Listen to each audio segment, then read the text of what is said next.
Welcome in to this edition of Unidentified History, starting a little bit later than I anticipated. I'm going to blame that on the guys I was recording the SummerSlam preview with because we took a little bit longer than we thought we were going to. Welcome back into Unidentified History, and I'm thankful for you guys to come on in here tonight and join with me to break down what is just kind of how do you put this, right? I mean, what is going on right now with ufology has just turned into a pretty massive shit show. And I mean, there's no other way to describe it. There's so much stuff that's happening right now, and a lot of it's not so good. So we're going to kind of try, if I can pull it, I'm going to make sure that this is all actually working correctly. And it is. Okay. So, look, what I want to do here tonight on this episode, I am flying without any sort of special effects or background and that sort of thing because, I'm sporting my new Invisible College hat. I'm getting ready for Chris Ramsey's It's Probably Nothing event in Los Angeles in a couple weeks. But what I want to do tonight on this episode is we're not going to do any historical deep dive on this episode. So, but I did want to kind of catch up because there's all sorts of rumors. I'm recording this on July 30th. So the rumor is that tomorrow we're going to get the fifth UFO file drop. Now, whether that actually happens or not, who knows? And on this episode, what I want to do is go back to like the last couple of weeks. And I want to talk about the fourth UFO file drop because there was actually some stuff in there that ties directly into the last episode I did, which was the Roswell episode, which you guys, I cannot thank everybody enough for that one. That episode is right now tracking to be probably the most viewed, listened to, whatever metric you want to use to describe it, episode that I've done since like the early days of the wrestling podcast, when the wrestling podcast used to do big numbers back in the day. The Roswell episode is clearly going to be the most viewed and popular one that I've ever done for Unidentified History so far. But some of the stuff I want to talk about that's in the fourth file drop directly relates to some of what was discussed in Roswell, which you'd think, wow, that's kind of interesting. But I think with the fourth file drop, which we'll get into in just a minute, it is similar to the first three file drops. It is the documents. The documents are where the action is at. That's where you got to look. It is not in the videos. We'll look at a few of the videos. I can tell you right now, there's not a whole lot there that is compelling. I think I found 4 out of the 19 that they released that were compelling to me. From there, then we're going to start talking about some of the interesting stuff that's happened. Dr. Phil jumping into the space, what happened last week with President Trump waiving, and I'm using that air quoting, waiving NDAs. We'll talk about that. The possible existence of a disclosure speech. There's going to be quite a bit of Matthew Brown on this episode, as he has done a hell of a job addressing some of the issues that are going on. Talk some about just some of the stunning stuff that I want to get into, and involving like some of what Jeremy Corbell said on the Y-Files, which is mind-numbing when you kind of think about the scope of this NDA and this waiver and what it actually means and how immune the players are in this space as to all this. We'll talk about the UAPDA has passed. Arrow finally released their 2025 report. And we've got some other stuff with a CIA whistleblower who may not have been as on the level as some of us thought. There's some weird video coming out of the White House. And we'll probably close up by talking a little bit about this rift that has now erupted between Lou Elizondo and UAP Gerb, which has gotten kind of nasty pretty quickly. But that's kind of where I want to go through on this one and just kind of like, touch bases on a few things and get ready. I mean, if we are going to get a file released tomorrow, then the possibility that it could be the most impactful one of all is there. Maybe Lou will have something to do with that. Maybe he won't. I don't know. But I do want to start off with talking about the fourth tranche, the UAP files, the fourth tranche of files that came out, because there is some interesting stuff in here. And a lot of this I got, I watched Richard Dolan did another excellent, like nearly an hour long kind of debrief on those files and what the stuff that might have been in there. And I'm sorry, my dogs are kind of like being a little weird right now, but it is what it is. They'll calm down in a moment. My wife will come home, she'll distract them and that sort of thing. But um, I want to go and I want to look at some of the documents in this fourth UAP file drop. And I've actually gotten a little bit better about navigating the site so there's not as much of this awkwardness. Like I listened back to the first file drop review that we did, and like the first half that was rough, and even by my standards that was rough. So I want to apologize to you guys for that, but I do want to go through here. And first thing I want to look at is, and I'm going to do this so I can share my screen so we can kind of look at some of this stuff together. And here we go. And where is this one?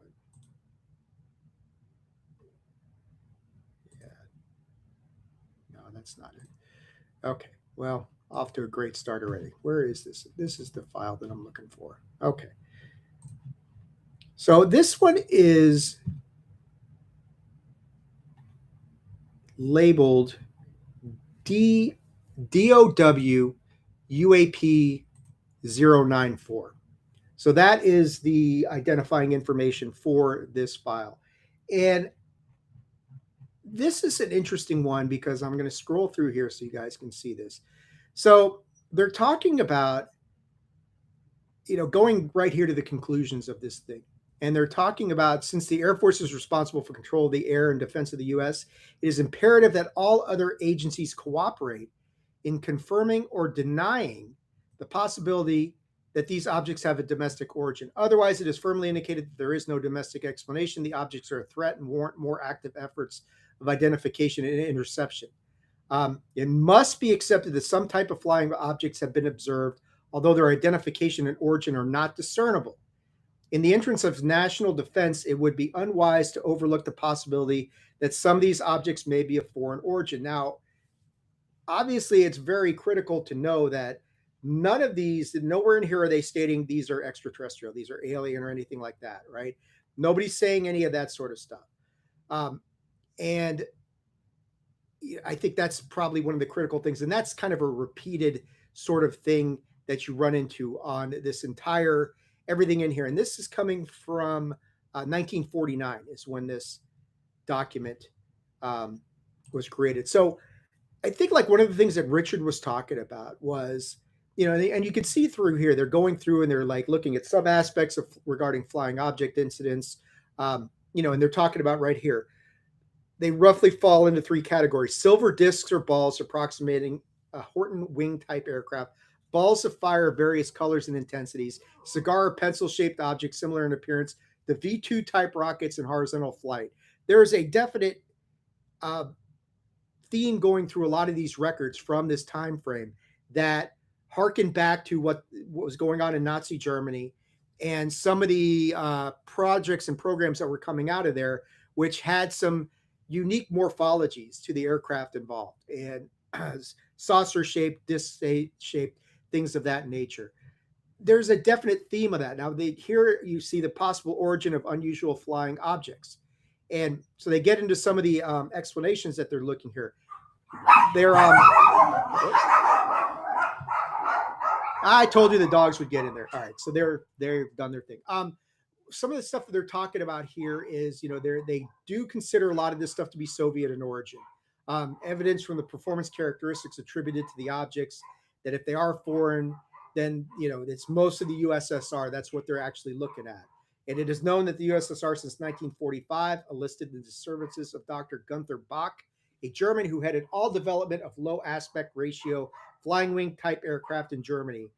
He was believed to be a top German scientist. And so they were thinking early on that the Soviets had attracted, now not everybody, they obviously didn't get everybody, because we know that we took some of their best German scientists and paperclipped them, if you know what I mean, over to the United States. So, they are clearly at this point looking at this from the standpoint of this is Soviet in origin. This is Soviet tech and that sort of thing. So I think, like, skipping ahead a little bit, one of the things that Richard looked at was selected reports of flying object incidents. And this is very interesting. So, right here on this page, you're looking at during April of 1947, two employees of the Weather Bureau station at Richmond, Virginia, reported seeing a strange metallic disc on three occasions through the Theodile while making Pibal observations. One observation is 15,000 feet. When a disc was followed for 15 seconds, it appeared metallic, shaped something like an ellipse with a flat bottom and a round top. So these are guys working at a weather bureau in Richmond. So you can pretty much eliminate from consideration a weather balloon because they're operating a weather station. So that's an interesting one. This is April of 1947. So we're looking 2 months before the Kenneth Arnold sighting, right? And 3 months before Roswell, that sort of thing. So you got the following month, which would have put this May 1947. Byron B. Savage, a field engineer for Radio Corporation of America, reported a disc flying near his home in Oklahoma City with an object thought at an altitude between 10,000 and 18,000 feet. There's a sighting at Lake Mead, Nevada, at 10,000 feet. Air Force lieutenant. So these are credible Air Force guys talking about seeing 5 or 6 white circular objects in close formation traveling, at an estimated speed of 285 miles per hour. So then you've got the following day, 2 scientists out along Highway 17 toward White Sand, New Mexico, the V2 firing grounds. They report seeing a large disc or a sphere moving horizontally. Then this is interesting. On July 7th, 1947, so this is the day before Roswell gets announced to the world, 5 Portland, Oregon police officers reported varying numbers of discs flying over different parts of the city. All observations made within a minute or two of 1:05. Now, F is if you watch the Roswell episode, you will recognize this. On the same day, July 7th, 1947, William Rhodes of Phoenix, Arizona, allegedly saw a disc circling his locality during sunset, took 2 photographs. Now, the photographs are going to show here will look very familiar to anybody who watched the Roswell episode because you've seen these before. We showed these on the last episode. So this from July 10th, 1947, a Pan America Airways mechanic reported a circular object flying at high velocity, paralleling the Earth's surface and leaving a trail which appeared as a burning up of the cloud formation. So you could kind of see over in here in the upper, it almost looks like a funnel cloud, right? And this is an even better one. This definitely looks like some sort of a funnel cloudish sort of thing. Then they talk about the Kenneth Arnold sighting, right? While flying near Tacoma, Washington, reported a formation of flying objects. So we've already know about that. August 4th, 1947. This goes to November of 1947. And then you start looking around. January 7th, 1948, a National Guard pilot was killed while attempting to chase an unidentified object up to 30,000 feet. While it is presumed that this pilot suffered anoxia, resulting in his crash, his last message to the tower was, quote, "It appears to be a metallic object of tremendous size. Directly ahead and slightly above, I am trying to close for a better look." This is the Thomas Mantell incident, and this is going to be the next incident that we cover on Unidentified History, the next historical deep dive that we do UFO related. I know I'd said on the last episode that I was probably going to do the green fireballs next, but looking at the chronology of those events, the green fireballs actually happens at the end of 1948. So I kind of want to go back and touch with the Thomas Mantell incident because that happens sooner. And that's a very well-known incident where it's documented that a National Guard pilot died chasing a UFO. Now, a lot of people said it was a skyhook balloon. It was this, it was that, it's the other. Don't know, but we're going to take a much deeper dive. But it is described here in this report. So they go through, everything going through July 1st, 1948, July 17th, 1948, Kirtland Air Force Base described a sighting in the vicinity of Santa Isaiah, New Mexico, 7 objects. So I'm not going to read through all this stuff because you guys can do it yourself, but I would urge you go and check out. They've got drawings here of, sightings and things like that. And there's a lot in this document. It is very useful to go and look at, especially Appendix D flying wing type aircraft talking about origins, Germany, the different sort of things that they had here. I mean, this is you can see some of the pictures here, the Horton wing unit, which, if you didn't know any better, That looks a lot like, okay, that could have been what Kenneth Arnold seen. It's got the same general shape to it. Don't know. This one here, it's got jet engines and kind of triangular-ish, sort of, that sort of thing. I mean, look at some of these things that are on here. Could some of these have been confused for like? I mean, this one for sure. This is way before the Northrop YB-49. This is way before any sort of stealth bomber was readily known. This one looks definitely like it could have been confused as a UFO. But the problem is the speeds involved, the noise involved, and that sort of thing. So that was the first one that I wanted to look at, and definitely worth your time. DOW UAP D094, definitely worth your time to check that one out. It is a very valuable document and a good thing to look through. So now let us go to the next one. Which one is this? Okay, this is the one we just looked at. Okay, never mind. So let me close that one away. And we'll go here. Now, this one is, I believe this is, yeah. Okay, so this one is fascinating to me, and I'm going to share this to you. This one comes in under DOW UAP D097. That is the designation for this document. And here, this one is very interesting to me for a few reasons, because there are lots of sightings at the beginning of this thing, and they kind of go, and yeah, if you watched the Roswell episode, or you tuned into the Roswell episode, or you're listening, I hope at this point that you watched it, because that was the much more valuable way to look at this. Look at all of this stuff at the beginning. Muroc Airfield, Muroc, California, July 8th, 1947. Talked about this in depth at the outset or during the episode on Roswell. This is the event that gets lost in the shuffle. Okay. This is the event that happens at Muroc Airfield on the same day that the Roswell announcement is made. And look at if you go through here and you kind of look at this number, you got 1, 2, 3, 4, 5, 6, 7, 8 different events at Muroc Airfield. The number of objects sighted: 2, 2, 2, 2, 3, 3, 1, and 1. So that's 2, 4, 6, 8, 11, 14, 15, 16 different. Well, I say 16 different objects. It may not have been different objects. They could have been the same object seen multiple times. But you get this big cluster of all this stuff going on at Muroc Airfield. So this document here is looking exactly at the stuff we were talking about in the Roswell episode.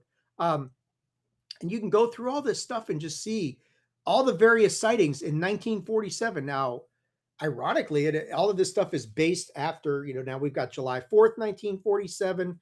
So it's kind of rolling all over the place. June 24th, 1947. That's Kenneth Arnold, Mount Rainier, Washington. 9 objects sighted from the air. Look at this one, July 4th, 1947, Vancouver, Washington. This is one I haven't even heard of before. 20 to 30 objects sighted. What the fuck is going on there? Don't know. I mean, that's some wild stuff. Here's what, June 23rd, 1947. We talked about this on the Kenneth Arnold episode. Bakersfield, California, right here. 10 of them were cited. Like, oh, okay. I got to look into that incident a little bit more. So yeah, there's so much in here that you can see. I know the United Airlines Flight 105 is somewhere in here because I recognize that one. But I mean, you can just go through here and it's amazing. Like September 8th, 1947, Salt Lake City, Utah. 5 groups, each containing 35 to 60 objects. Like, what do we? This is it. They're in Placerville, California. One of them signed. They're all over the place. Philadelphia, Las Vegas. You just roll through here looking at, and then they kind of go back and they talk about the observers' occupations, and they go back, and this is all like the Muroc stuff, right? What they observed: none horizontal flight, no maneuver stated. This one of these ones is talking about descended from an intermediate altitude in an oscillating fashion, almost to the ground, then started climbing again to a very high altitude and moved off slowly in the distance. That is not a balloon. I don't think you can classify it that way. But this document, it's fascinating to go through and just kind of like see the various incidents, and you can kind of mix and match. And now, they've got this report broken down in different ways, like the sighting in general, the maneuvers observed. You've got weather forecasts. Um, it's a treasure trove of just sightings that you may not have heard of before. Now they're talking about shape, size, and sound, right? So we go back to the Muroc stuff, silvery, shape not stated, size not stated, sound not stated. And this, okay, now we've got one here at 1D, which is a disc, silvery disc, thin metallic object, unconventional shape. So you kind of go through and you can look at all these different sort of like the predominant shapes, the sizes involved, whether any sort of sound was going on. So this is another really, really interesting document to go through. And there's really no concrete or good explanations provided in here as to what they thought this stuff was. But as you can see, there's a ton of it, absolute ton of this stuff. Um, Rolling through here some more. You got the Rhodes photograph here. This is a Rhodes UFO, and they do try to explain this a little bit. And so they've got here, I think it's page 33 of this. They're talking about the Rhodes photograph. They're trying to explain it. Concluded that the image is of true photographic nature. It is not due to imperfections in the emulsion or lack of development in the session in question. The image exhibits a tail indicating the proper type of distortion due to the type of shutter. So it's a legit photo. They're saying it right here in this report. This is a legit photograph. Now, what it is a photograph of, that's of course up to debate. But you could see we've got this thing that we saw in the other report, this German sort of batarang, and then they got the biology of the flying saucer. So this is a pretty good read because they're talking about, now they're trying to debunk this. This is from February 13th, 1948. So this is pretty, this is less than a year after the moniker of flying saucer is introduced into the lexicon of the United States, right? And they're going through and they're talking about what these things might be. And I'm not going to read all through this because for you techie guys out there, for you science guys, somebody like UAP Gerb would probably look at this and say, yeah, this is kind of interesting. But they're trying, they've got this broken out into several parts, a Russian parabola glider of 1924. So, and they've got some physics stuff in here broken down. It's really interesting to look at, but it's a really cool document with some of the other ones that are in here that you can go through and say, oh, wow, okay, there's quite a bit of interesting sort of information there. Let's keep moving on because this next one is under DOE, which Department of Energy, UAP D004. And I'm going to see if I cannot find that one. This is the wrong one, but this is the right one. Okay. Yeah, D004. Okay. So this is all related to the green fireballs. And what was going on here was they had these events with the green fireballs. And what they wanted to do, they brought in some really heavy hitters to try and figure this shit out. And just, to look at look at the people involved here. They bring in Dr. Lincoln La Paz from the University of New Mexico. He's a meteor expert at this point in time. University of California, look here at the bottom. Dr. Teller, Edward Teller, heavily involved with the Manhattan Project and the development of the first atomic bomb. So he's in here. So I want to go through some of these entries and kind of like the discussion that's going on here, because this is fascinating and interesting stuff. Let's go to where are we? Page 13, 11, 12, 13. Okay. So they're talking about on page 13 that green is not a typically observed color for meteors, right? Down here near the bottom. They're talking about the speed involved, the speed of the object. So yeah, okay. So looking at this thing, Dr. Teller, did I understand you correctly? The velocity of the object appears to be some 50 kilometers per second. Dr. La Paz says no. In the case of the green fireball, something between 3 miles per second and 12 miles per second. So depending, you see if you choose one ruled map or another. So they're talking about ridiculous speed involved of these, dropping from the January 30th observation gave us our first long path. So they're talking about the speed. Duration estimates range from 5 to around 14 seconds, 10 miles per second. And they're talking about the color green, the green fireballs. And Dr. Bradbury saying green is not an unknown color in meteors. And Dr. LaPaz was like, if I were to rewrite the report that I first presented on that subject, instead of saying rarely observed the color green, I think I would now say never observed. You sometimes see green, Dr. Bradbury, but it is a blue-green. The blue-green color is rare, but it is observed. For instance, Dr. Sherman Smith's observation was essentially a blue-green, but on the blue side. So you're talking about green fireballs with a color of meteor that Lincoln LaPaz is saying you never see green with these meteors. You might see blue or blue-green, but you never see green with this stuff. We'll skip ahead a little bit, because I obviously don't want to spend all night talking about this file drop, but on page 19 of this, and let me see, down near the bottom. Yeah. So here in the bottom, near the bottom, Dr. LaPaz, I just asked Mr. Hoyt a moment ago how he would compare the brilliance of this object with that of an aircraft flare. He said they were of comparable magnitude. I think that was definitely ruled out. So this statement from Dr. Teller is telling, no pun intended. I understand that a reasonable explanation of the flying discs, and I suppose that it is generally known, is that they are meteorological balloons. I understand that in quite a number of cases there have been very close directions established. I must say that from what you have said, it certainly sounds like everything else but meteors. The thing that impresses me is your evidence of the horizontal flight. Meteors do not usually come in like that. So Teller is basically saying, yeah, I understand that the explanation is that meteorological balloons, but these things aren't meteors. The horizontal flight rules that whole thing out. So that's, you got one of the smartest men in the world saying these aren't meteors. Don't demonstrate anything that sounds like meteors. So then on page, what is this? I think this is page 22 of the report. It shows up as page 23 if you actually download this. And they're talking about the speed of these, and they're struggling, or the speed and the no sound aspect of things. These things were coming in with no sound noted, no sonic booms, nothing like that. So Teller is like, you're stating here in the middle, or LaPaz says, except for the flying discs, nothing that you could say would be greater embarrassment. Yeah, okay, so you can go through all this thing.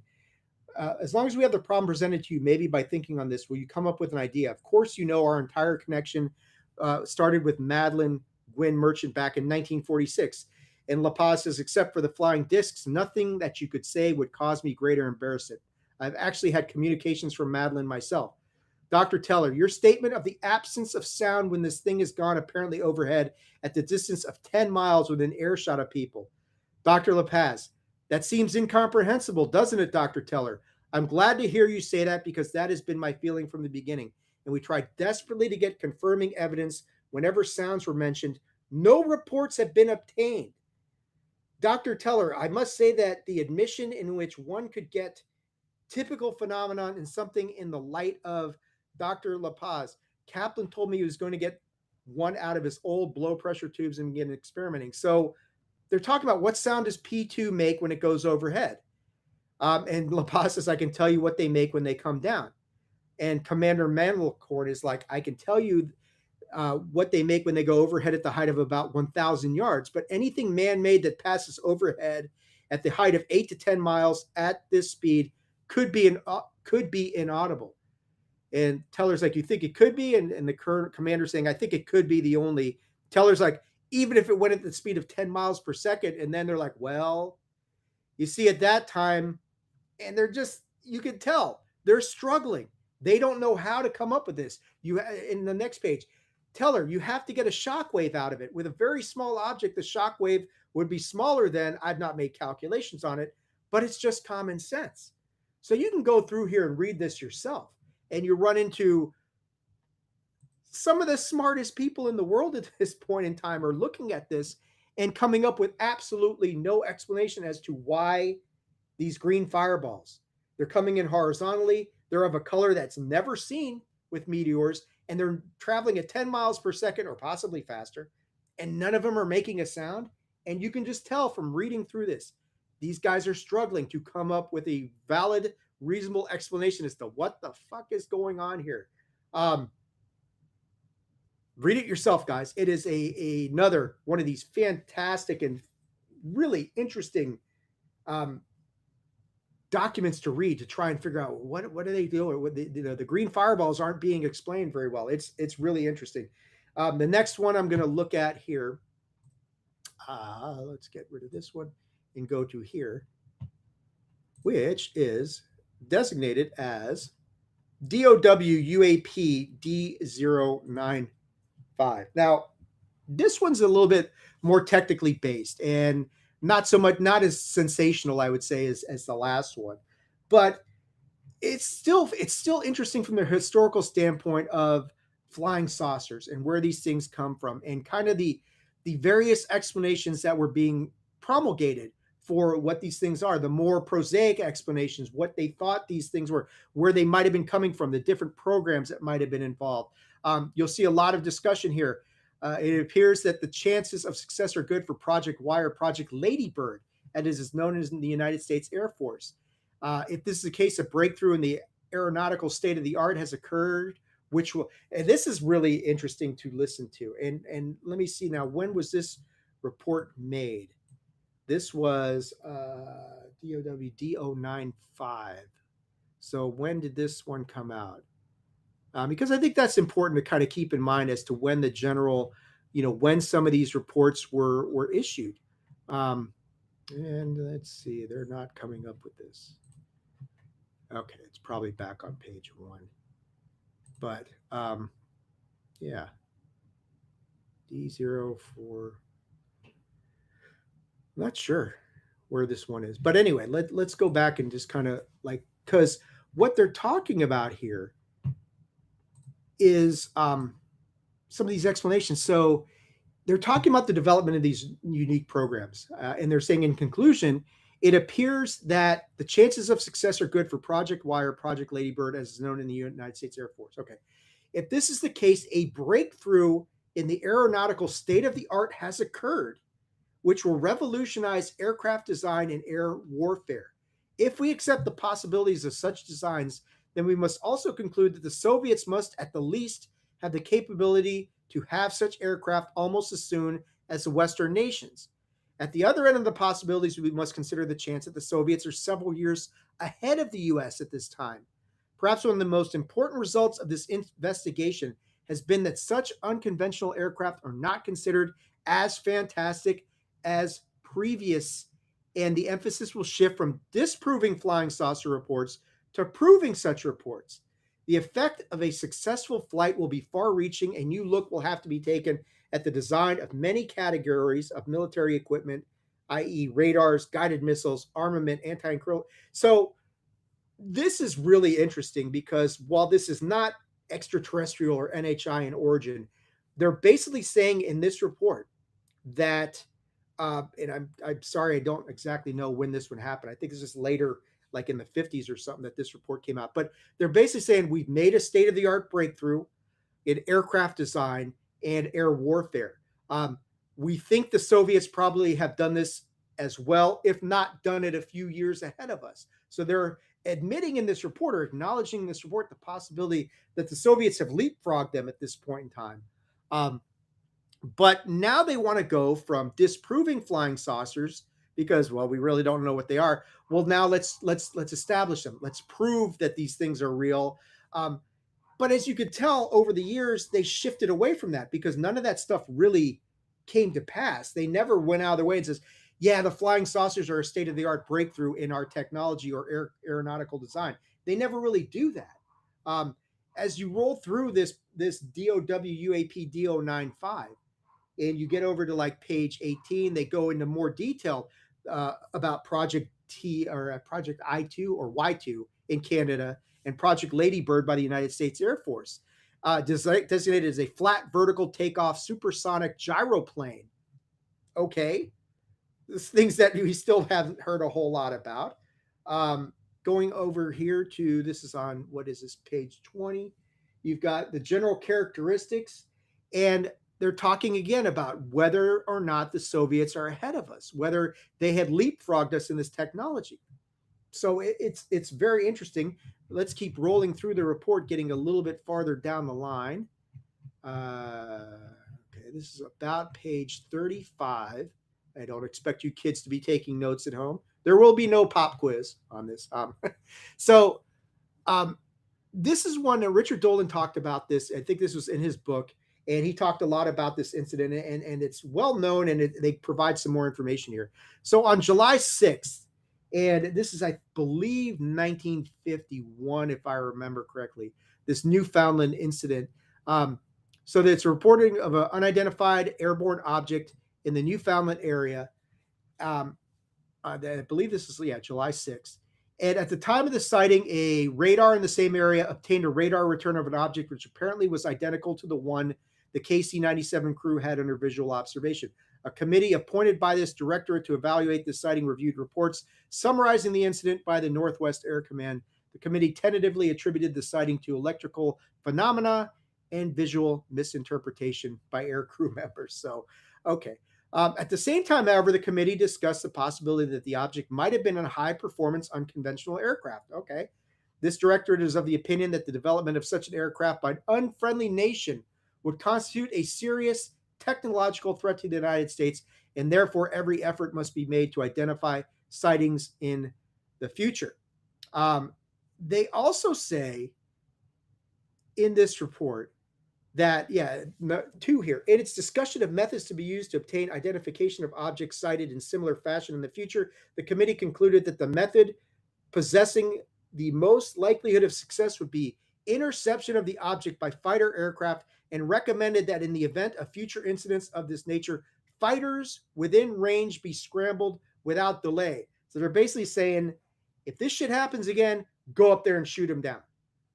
Don't know what they are, right? I mean, could be, who knows? But the consensus at the end of this thing, it shows up here on, I believe this is page 40, the conclusions. It was concluded that no intelligence is available to support or deny the existence of unconventional Soviet aircraft comparable to those under consideration in the US and Canada and providing performance such as reported. The committee was unable to explain the simultaneous ground radar returns. They don't say it in here, but they had ground radar returns on this thing for like 49 minutes. So it was being tracked for a long time. They could not explain the simultaneous ground radar returns and air crew visual sightings, tentatively accepted the NEAC evaluation attributing the incident to electrical phenomenon on the one hand and misinterpretation of the sightings by aircrew members on the other. Further concluded this incident should be classified as UFO-B, which was the older designation for an actual UFO event. The item is not considered suitable for inclusion in the DI policy book. So, yeah, and you're looking at it is further recommended that the event of future incidents of this nature, fighter scrambles be effected without delay. So that's their approach to this whole thing is, if this thing happens again, send the boys up there, bring this shit down. Even though we don't really know what we're dealing with. But, that's what you got there. The last document I want to look at is much more recent. And this one was pretty well publicized. So this one is, like I said, this is recent. This is from 2015. And this one is designated DOE UAP D005. So this is Department of Energy UAP D005. This is the Pantex 2015 incident. This is a short document, but enclosed for review is a complete report for the Pantex unidentified object that occurred on September 2nd, 2015. So Pantex, for those of you who don't know, is one of our biggest nuclear facilities, nuclear construction. It's one of the most important aspects of our nuclear armament, offense, defense, whatever the fuck you want to call it. September 2nd, 2015. So you could see what's going on here. On September 1st at approximately 7:10, Pantex ground surveillance radar detection system identified an unknown object flying in a non-threatening manner west of the Pantex facilities in a northerly trajectory. So they go through all this stuff. They say the object, and now most of this is not redacted, but there are a few places. An object approximately 1.75 miles southwest of Z12 Road, traveling at 10 to 15 miles per hour. So this thing's moving super slow. And they're trying to locate the object, and they can't really do it. They view it for 1 to 2 minutes. The object then continued north off-site. So it's not a long incursion, but they really don't know what the hell this thing is. Videos obtained from the GSR tower that was closest to the object sent to Sandia National Labs for further study. There's a name that we all know and love. See the image below. It's an image from ground surveillance and the radar tower. The video doesn't provide much detail of the object due to the distance of the object. Now, they did not release the video of this. All evidence of the incident were turned over to the FBI agent, and the name has been redacted. So this is like an overhead view of where we're looking at, and kind of you can see over here the trajectory and the path that this thing takes. Okay. This is an image from ground surveillance radar that they get of this thing, and you can see it up in the corner. And then this is zoomed in, Sandia National Labs enhanced image of the object. Don't know what that is. That could be any number of things. Balloon-like in shape, sure. Blurry as fuck, absolutely. The same sort of stuff. Don't know what it is. But the fact remains that something was detected over the Pantex lab Pantex site in 2015. That was concerning enough, moving slow enough, and a big enough issue that a formal report on this thing was filed. Take that for what you will. I mean, it's another interesting sighting and another interesting event in the documents in this fourth file drop. So, are we going to get anything better in the fifth file drop? Don't know. We're hopeful, but we'll see what happens.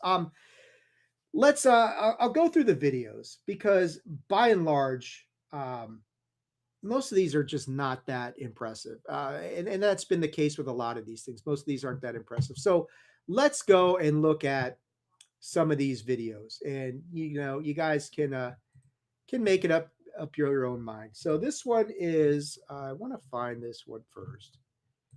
And let's see if I can't switch the type to video. There we go. Okay, so first one I want to look at is DOW UAP Pro 30. Here we go. No, that's not the right one. Sorry, guys. That is the wrong the wrong one. Yeah, here we go. Okay, so this is kind of what I've termed, I guess, the bug video. I mean, we can call it that if you want. But you guys have probably seen this one. So let's take a look at this one. Okay, so there's a blinking light here, and you're going to see that thing comes in, and then I should have probably recorded it and slowed it down, but it's so quick. Let's take a look at that again.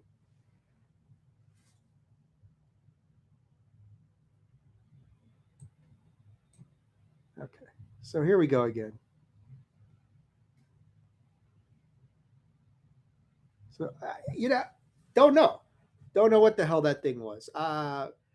It kind of does in some ways. It looks like it might have been a bug or something flew across the screen there, but it does kind of make a unique. It shows up pretty fat and then it zips off again in a much thinner profile. So, I don't know, man. It's not that impressive, to be honest, but it is kind of interesting to take a look at that one. Let's move to the other one because this is one that I know got quite a bit of airplay, and this is kind of the one that I don't know what the hell this thing is, to be honest with you guys, but it's so let's see where is this one. This one is under DOW UAP PR116.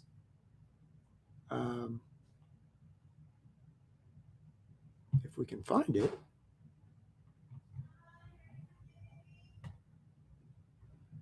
It is somewhere in here. It was easy to find, but now it's not. Okay, well, oh, that's why. Because they're diverting to the, it went to the whole thing. So, but where is this thing? Here we go. So this is, let me pull this one up. So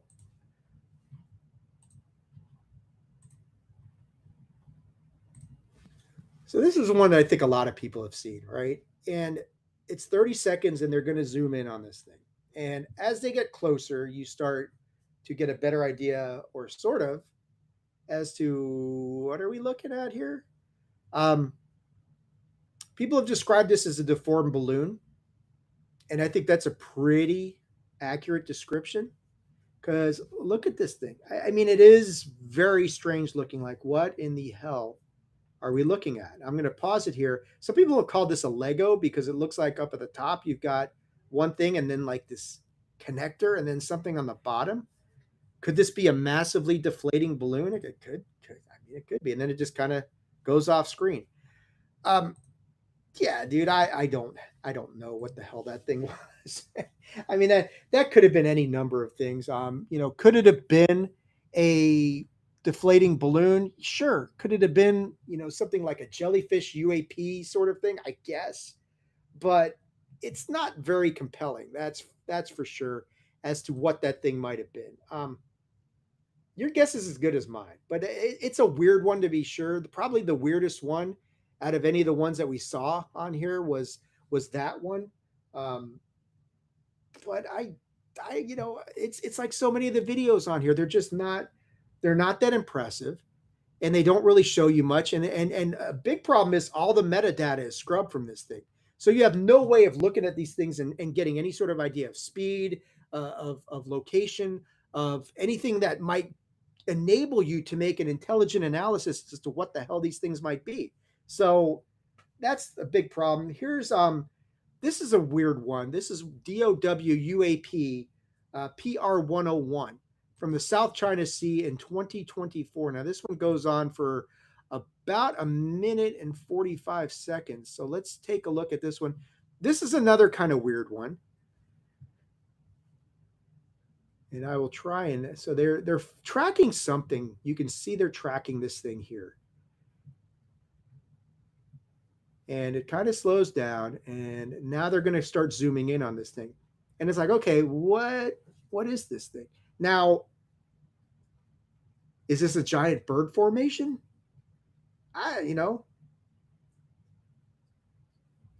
Birds fly together like that, but now we're going to get even closer. Now things start to get a little bit weirder.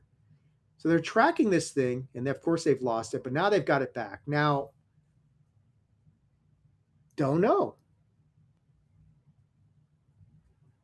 I mean, my gut instinct says bird formation, but I don't know that for sure. Is it a fixed wing something? Maybe, but it's odd to say the least. And it's holding its shape pretty well. It's not really morphing or adjusting. It's just kind of there. I'm not seeing anything like falling off, falling behind. It's pretty consistent. I mean, my gut instinct says bird formation, but you got me, man. Now it's starting to thin out a little bit, losing some of its visibility. Now, what does that mean? I don't know. Could just be the camera pulling away. But strange, right? I mean, that one's a little bit harder to just summarily dismiss out of hand and say, it's all bullshit. Because I don't know. I mean, like I said, to me, it feels like birds, but I don't know. I mean, that one was probably the best video out of these ones that I saw. I think there's one more that I wanted to look at if I could actually find this one. Let's see, where is this? 10. Okay, I think this is earlier in here. But oh yeah, this one. This one's a little bit strange as well. If I can find where they put this. Because this one's under DOW UAP PR 104, I believe. No, that's not the right one, because that one is maybe it's 109. Because that one's, I don't like that one, because that one's that star shaped looking thing that clearly does not look like um, that does not look like anything unique or strange. But I think this is DOWAP PR 109. Is this the right one?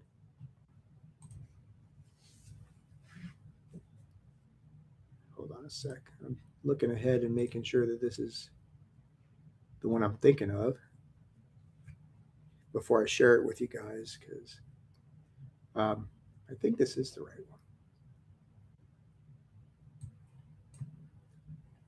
one. Okay, let me share this for you guys so you can see this one.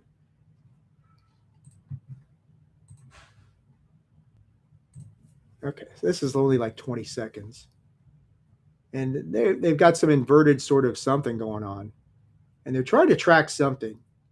And yeah, there it is right there. So I'm going to play that one again, because the observation I made, and this is okay, this is DOWUAP PR 109. Sorry, I can't read my own damn handwriting.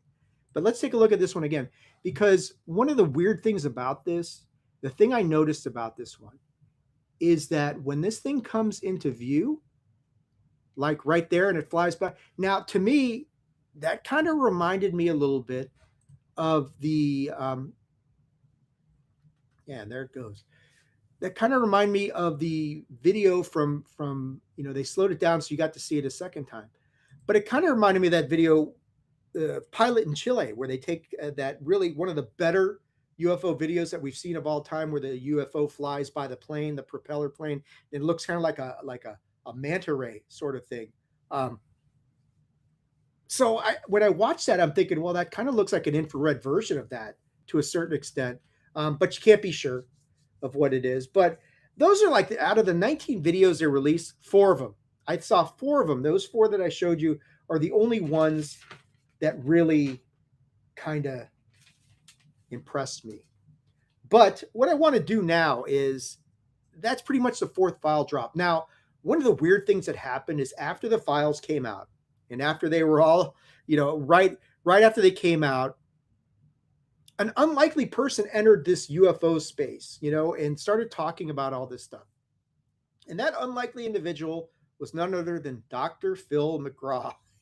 It's like, wait, how did we get to this point? Dr. Phil's jumping in this fucking space now? Yes, he was. And what I'm going to do now is, there's a video that we got here. Oh, what did I do here? I sent that. Never mind. There is a this whole thing from. Okay, gotta look at that.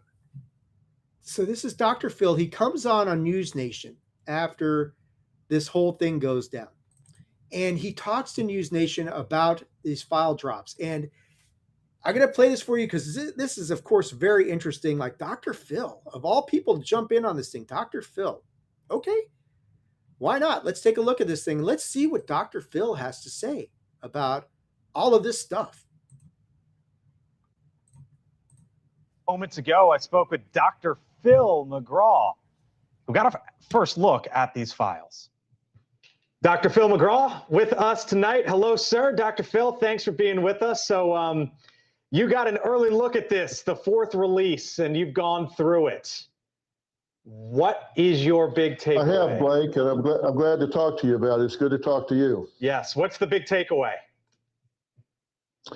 Well, a couple of things, Blake. First, I am glad that they gave us an exclusive look at this ahead of time so we could really dig in and do a deep dive. And right off the top, I got to tell you, it just makes me furious that our government has been lying to us for 79 years about this. They've been lying by omission. I think they've been lying by misdirection. It's absolutely ridiculous that our own government thinks we're too immature, too stupid, too foolish, whatever, to be told the truth about what's going on. I mean, why do these people think they know better than we do about what's going on in our own lives, in our own world? Our government has been lying to us for 79 years. Why do you say and lying to us? That's so apparent in the documents that you look at in this. Yeah, why do you say lying to us? Well, you look at these documents, you go back as far as 1947, where they have had clear information that there are objects not of this earth, both technologically, metallurgically, performance-wise, but yet that has been hidden from us. They've denied that. They've actually threatened people from talking about this, threatened them with careers, imprisonment, and some with death because they would consider it treason, and really put the clamps down on people talking about this. So they've lied by omission. I think they've also lied with overt misdirection. We've seen lots of people talking about UFOs and things like that, but they were always people that were too drunk to fish. So there was no credibility. They're standing there with a gimme cap on and a "I'm with stupid" t-shirt, just no credibility whatsoever. I don't think that's always been by accident. And they have hidden away credible people that were talking about things that would move the needle. And they've taken it very seriously. NASA has been involved, CIA, Department of Energy, the FBI, the Department of Defense, the White House, Department of National Intelligence. Lots of agencies have been involved in this, so they clearly have taken it very seriously, but yet hidden this from the public. One of the releases today involves Amarillo, Texas, back in 2015, where a UAP went into a space that assembles nuclear material. And I talked to the pilots. We've had them on the show, Dr. Phil, who say, I can't make sense, and even astronauts, I can't make sense of what I've seen. But I've also talked to military folks who say, you know what, there's a lot of tech out there that we have that people don't know about. Is there a world that exists in which you think maybe the government is using some of the tech to test it out, to try it, and maybe to see what we have? Look, clearly there are things that we have in terms of our arsenal that is not being made public. But look, you can go back and look at the pattern beginning in, go back to April 47 in Richmond, Virginia, where 4 weather scientists who were using instrumentation, which was very good at the time, that observed 4 disks that were making movements and changes that we, in 1947, we certainly didn't have the technology to do that, and we don't today. It was enough to get the government's attention. A few months later, Kenneth Arnold observed, a private pilot observes 9 really high-speed objects moving through space. 11 days later, there's the Roswell crash. And then there was a report in 1948 called Project Sign, which was a progress report. It says, all right, tell us everything that you know. And these were quality witnesses, research scientists, military pilots, Navy and Air Force pilots observing things that they said, we don't have the technology to do this. There were green fireballs that they thought, okay, maybe these are meteors. They brought in Dr. Lincoln LaPaz, a leading meteor expert, who said, no, these don't move horizontally with no noise and maintain a consistent speed and maneuverability. And there were 5 cities that had nuclear facilities that these things clustered over, including as late as 2015 at Pantex in Amarillo. Yeah, the one that I talked about. Yeah, that I referenced there. So, yeah.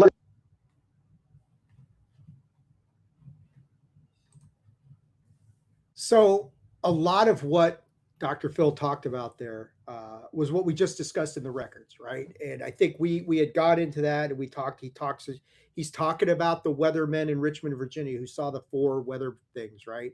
So he's talking about that. He's talking about the green fireballs and Lincoln LaPaz basically shooting down the idea that these green fireballs were meteors because they didn't move horizontally and they made no sound, that sort of thing.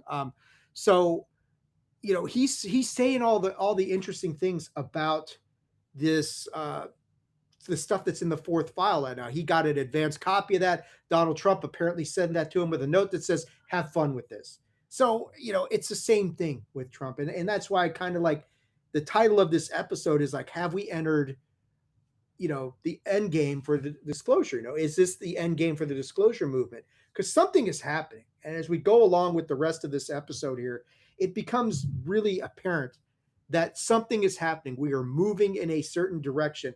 Where that direction is the big issue. This is why this is turned into such a shit show lately and just a firestorm of just crap going on. But so we had the fourth UFO file drop. We had Dr. Phil coming out here saying the government's been lying to us, saying a lot of the stuff that many of us have suspected for a very long time. That's all fine and great. Then last week, things got very interesting. And it started off with this. And let me get in here and print this. Whoa, come here, guys.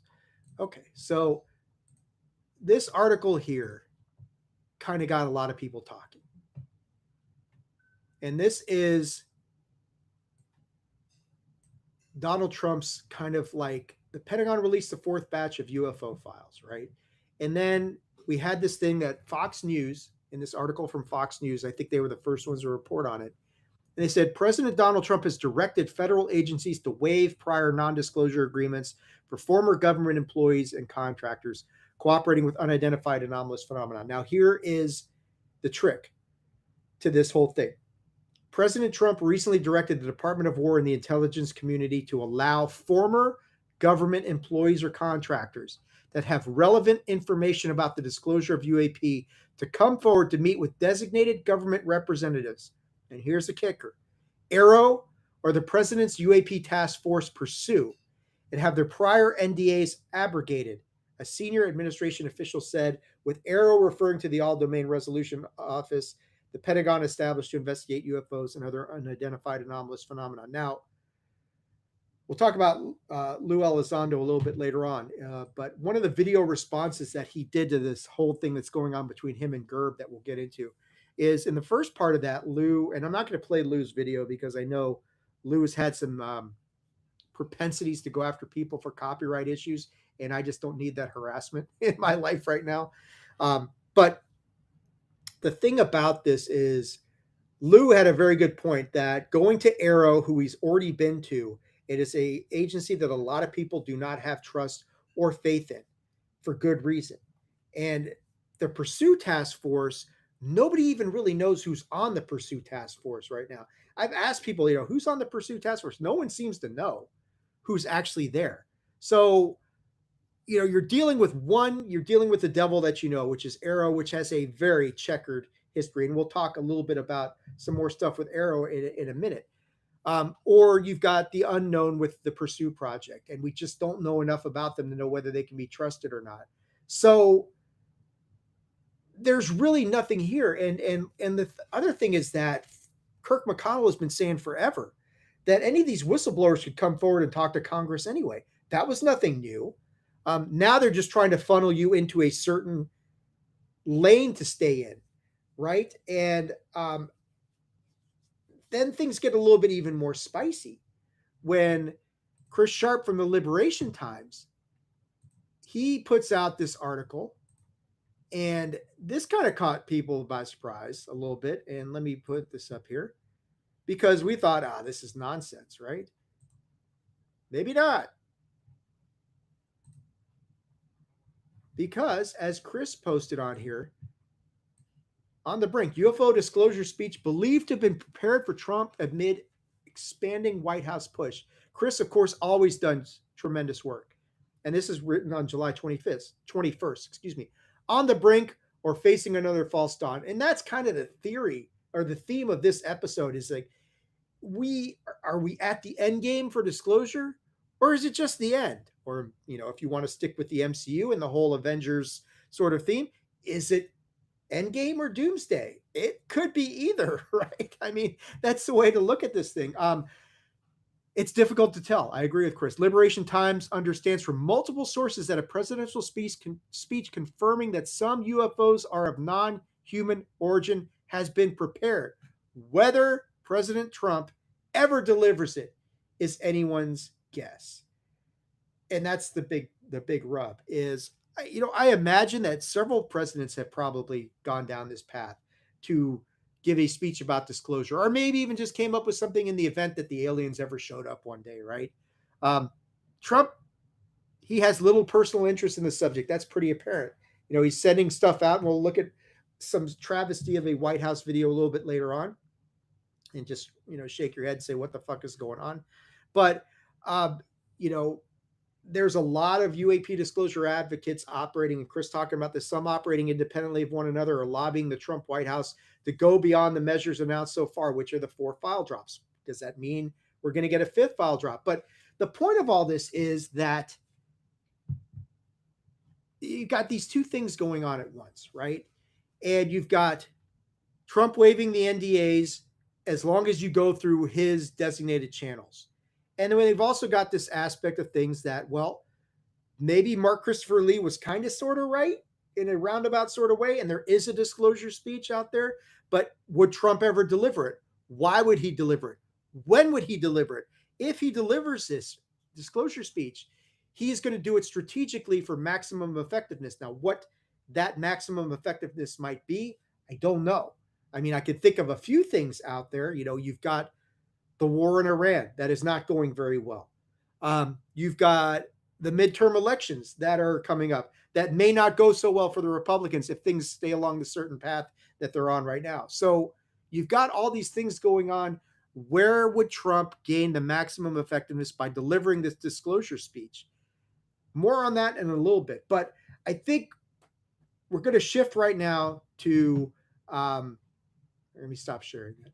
Let's shift right now to the first of the Matthew Brown aspects of things, that because Matt came on here, and Matt was in the news quite a bit this week, and we'll talk a little bit more about him. So Matthew Brown came out and he did his Substack article through Invisible Frontiers, and it came out, and Matt talked about why this whole NDA waiver aspect of things felt to him like a catch and kill operation.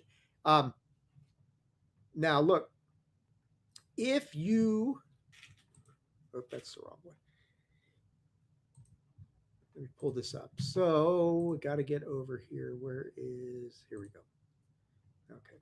Now you guys will be able to see my email address on here, and I'm not worried about it. If you guys want to blow up my email address, knock yourself out. I'll answer you, sort of thing. But you'll see it on here if you want. That I'm not really that shy about it. I don't have a whole lot to hide in that respect. But yeah. So let's look at this. So this is Matt's article on Substack, and catch and kill, how to advance disclosure without falling into deep state traps. So you'll see Matt is in here, and he's talking about a recent Fox News article reporting about the waiver of the NDAs. There's a catch. The NDAs will only be waived if the whistleblowers report through authorized government channels. And that is Arrow. And Matt added ODNI on here and Pursue. Now, I did not see ODNI specifically mentioned in the Fox News, but it makes sense. It would make sense that ODNI, because they're kind of pulling the strings on a lot of this stuff. So Trump's decision to release whistleblowers from existing secrecy obligations only through designated channels is a modest step forward. Unfortunately, the process is publicly described as fatally flawed. Under the arrangement proposed so far, no current or prospective UAP whistleblower should entrust any of these government bodies with sensitive testimony or evidence. Reasons are straightforward. They're either demonstrably untrustworthy or, in Pursue's case, unproven. That's what I was saying forward. We don't know who is on the Pursue task force. We don't know if they can be trusted. We don't know much of anything about them. So it's only protecting people in the past. Nobody present in employment. Nobody might come forward in the future. We're talking about Arrow. They've got records of deception, obfuscation, non-compliance, bad faith treatment. Pursue's off to a little bit of a shaky start. And then Matt goes through and he talks about the stuff that Arrow has done wrong. Waste, abuse, deception. Now they're trying to right the ship under Kozlowski, but there's still, we'll talk about their end of the year report, not the end of this year, the end of 2025. Uh, so, so there's a problem there. So Matt is saying, looking at it, he talks all about ODNI and all the issues, and Matt and Dylan Borno obviously have had major issues with ODNI. And Matt's got some receipts here in this article. Look at this. It's a text conversation, a member of somebody and Matt Brown from September of 2025. Somebody writing him, heard things about you. I've heard little about you. I mean, and that you are trusted in going after the insider threat. So, they're talking about the UAP dig team and how that went all off the rails and that sort of thing. Pursue. He talks about that. And he talks about how this is, and look, the pictures of the two orbs that we saw in the last file drop, flat out, we can do better. Course correction. So Matt lists here President Trump's, he goes back to the February 19th directive. It's a historic mandate. He says, he lists out several steps that Matt thinks would be beneficial for this whole process. And I got to say, I agree with pretty much all of them. Aero and ODNI should have no leadership role in this process. They've got a track record of dishonorable conduct, refusals to correct past wrongdoing, disqualify them from any position of trust. Again, I would urge you guys, if you are not subscribed to Matt's Substack, please do go subscribe to Invisible Frontiers.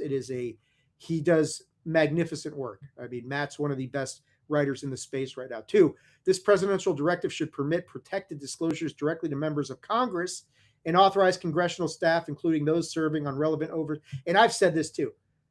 Anybody who's a member of Congress with a proper security clearance should be able to receive this information, not just these designated people. You can only go through this channel. Otherwise, it's null and void.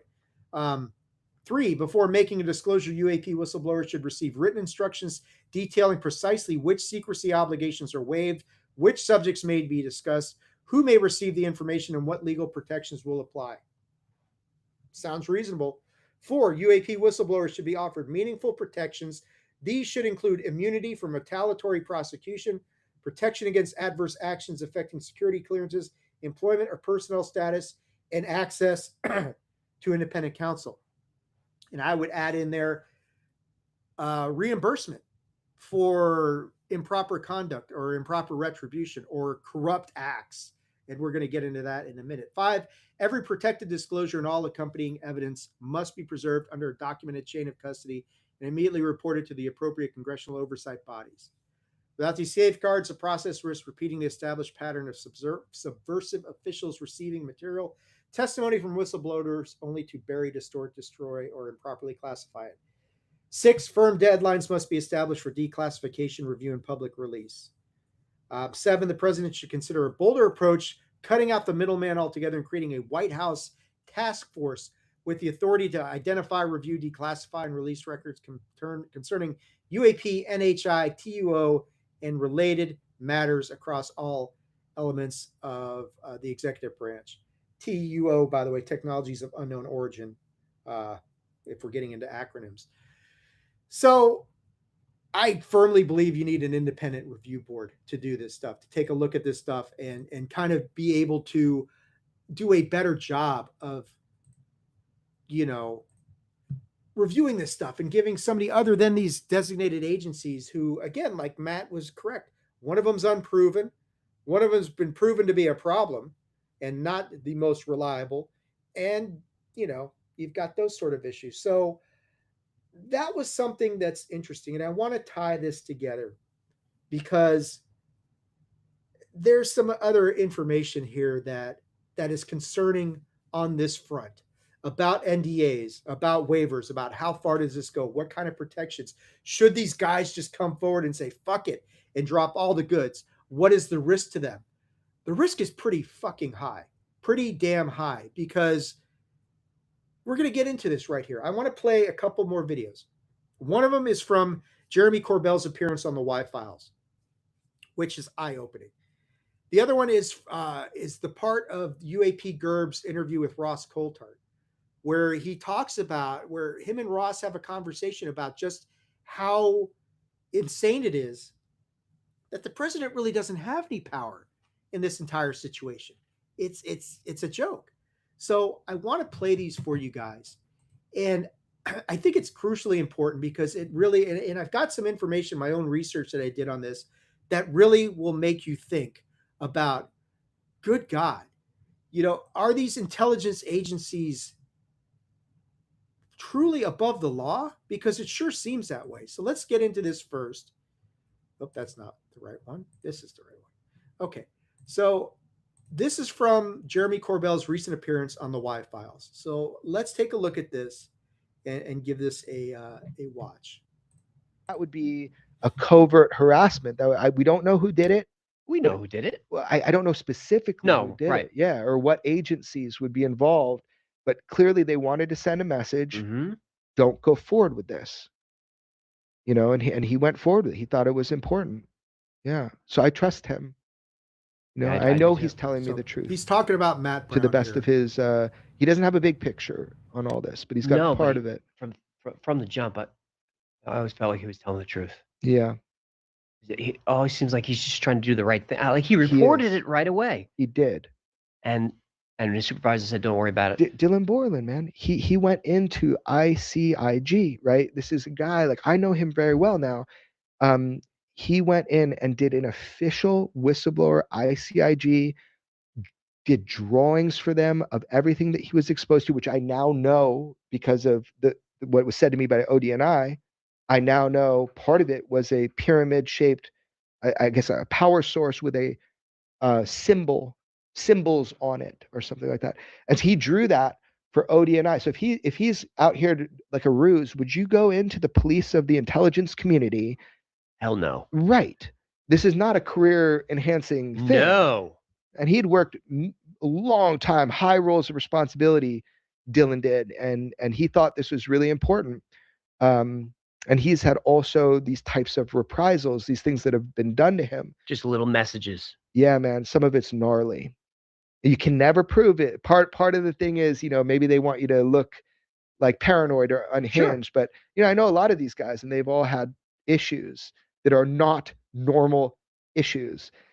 But the biggest one was Odie and I tried to say to me that he drew something that he didn't draw. It was actually classified, like a censor system is what it was said to me. And they used a word with me, espionage, about him. Mm-hmm. And they were fishing to see if he ever drew me and George anything that he shouldn't. And I was like, lucky for me. No, he didn't. But now I know what you're saying. And I went back. I went straight to Dylan. And I was like, does any of this ring a bell? And that, he didn't not answer me like the other things. On that one, he goes, total bullshit. He goes, I wouldn't even know how to draw that. And he got so mad about it too, because think about it. So you got an ODNI guy saying to me, this is what he said in the skiff. The fuck this guy's supposed to tell me what Dylan Borland said in a skiff, right? And then I get told that he drew some censor system, and I went to him and I said, this is what I want you to know. This is what they're saying about you. So they're writing a report. Mm-hmm. He got furious. Of course. And I have the text messages he sent to the ODNI group because I want to know what you're writing in that. Because if I did that, show me the video. Yes. Like, where's the video of me? Because otherwise they could plan this whole thing against him and fabricate evidence, which is what I think they were trying to do. Mm-hmm. And just to shut him up. Yeah, of course. So we made a big stink about it. Me, Dylan, and some other people, and they never let him back in to show him where he allegedly did this. Everything that he drew in the ICIG before the ODNI thing, it was all filmed, man. So show us, a journalist, and George, show us all the evidence of where he drew this highly classified thing for ICIG that he mistook as alien technology. Right. It was so weird, dude. What I saw was our government trying to fabricate evidence against a whistleblower. To put him in Leavenworth for 25 years. Or to just create a stress situation where he was paralyzed to move. I don't know they would have followed. If they had followed through with that, then all the evidence comes out, right? True. So I think it was more like a threat just tactic. A squeeze, yeah. So I'll just tell you, I went to in the movie you see me say, people would go to jail for this. Yes. I went to the highest levels that I could and talked with my federal lawyer and my family about this, saying this is the evidence that I have of our intelligence agencies trying to set up whistleblowers. And I was sure that I was going to get a certain type of response. And I will tell you that I did not get the response. I kind of got the response. Well, it wasn't the Russians or Chinese, right? I kind of got the response that if it's us doing these shenanigans, then it's okay. And that was disheartening. Yeah, it is. Wow. Right. So what you can glean from that is, we've heard Dylan's story before and what happened with this information that was exchanged in a skiff being leaked to Jeremy Corbell and George Knapp, which is a problem in and of itself. But Jeremy clearly thought, and he went to Chuck McCullough, and I mean, everybody knows who Jeremy's federal lawyer is, and was basically told that, as long as it was American intelligence personnel, it's okay. They're legally allowed to do that. Now, first off, shout out to AJ from the Y Files for having the 2XL behind Jeremy in that video. Old school kids like me from back in the day will know 2XL was it was like a robot that you would put in like 8-track like cartridges, and you would run through these programs, and they were very educational. You could quiz yourself and figure out how smart you were. Or they actually were the only way you could play, like you had a really convenient 8-track tape player. So, back in the days when 8-tracks were a thing. So shout out to AJ for that. But in that video, and also Pavel Ibarra from Seco Activo, he covered that exchange there as well on his own show. AJ and Pavel both kind of said, okay, it's the Patriot Act that enables them to get away with this. And I can't necessarily completely agree with them on that. The Patriot Act does give the government the ability to engage in enhanced surveillance and wiretapping and things like that on American citizens. That much is true. But does it insulate intelligence agents from engaging in corrupt conduct? And on that front, no, it does not do that. So I wanted to go and look around and try and figure this stuff out because I was blown away. And I'm going to get to a video from Gerb and Ross Coulter in a minute that kind of will summarize all this stuff. But the Patriot Act does not immunize the government against corrupt acts. It doesn't provide a legal shield for the entrapment of witnesses. But there's broader constitutional framework, statutory limits, and standard and criminal defenses. And what you basically end up with here is a secret form of government, secret courts, secret laws, things like that. And I'm trying to find this thing. The Patriot Act gives the executive branch sweeping tools such as national security letters, expanded wiretaps. It did not insulate those tools from judicial review. So the courts could still review that stuff. Federal courts have repeatedly struck down parts of the Patriot Act when the government used them in ways that violated the Constitution. And there are cases here, right? And I'm just, for those of you who like the legal stuff, because you know what I do for a living, you're going to get some of this stuff from me. But for those interested, Doe versus Holder, federal courts struck down the unchecked authority of the FBI to issue national security letters with permanent gag orders, ruling they violated the First and Fourth Amendments. Okay. In the landmark case of Brandon Mayfield, a federal judge ruled that secret searches permitted under the Patriot Act violated the Fourth Amendment's protection against unreasonable search and seizure. So there are some limits on the Patriot Act, right? And I wanted to know,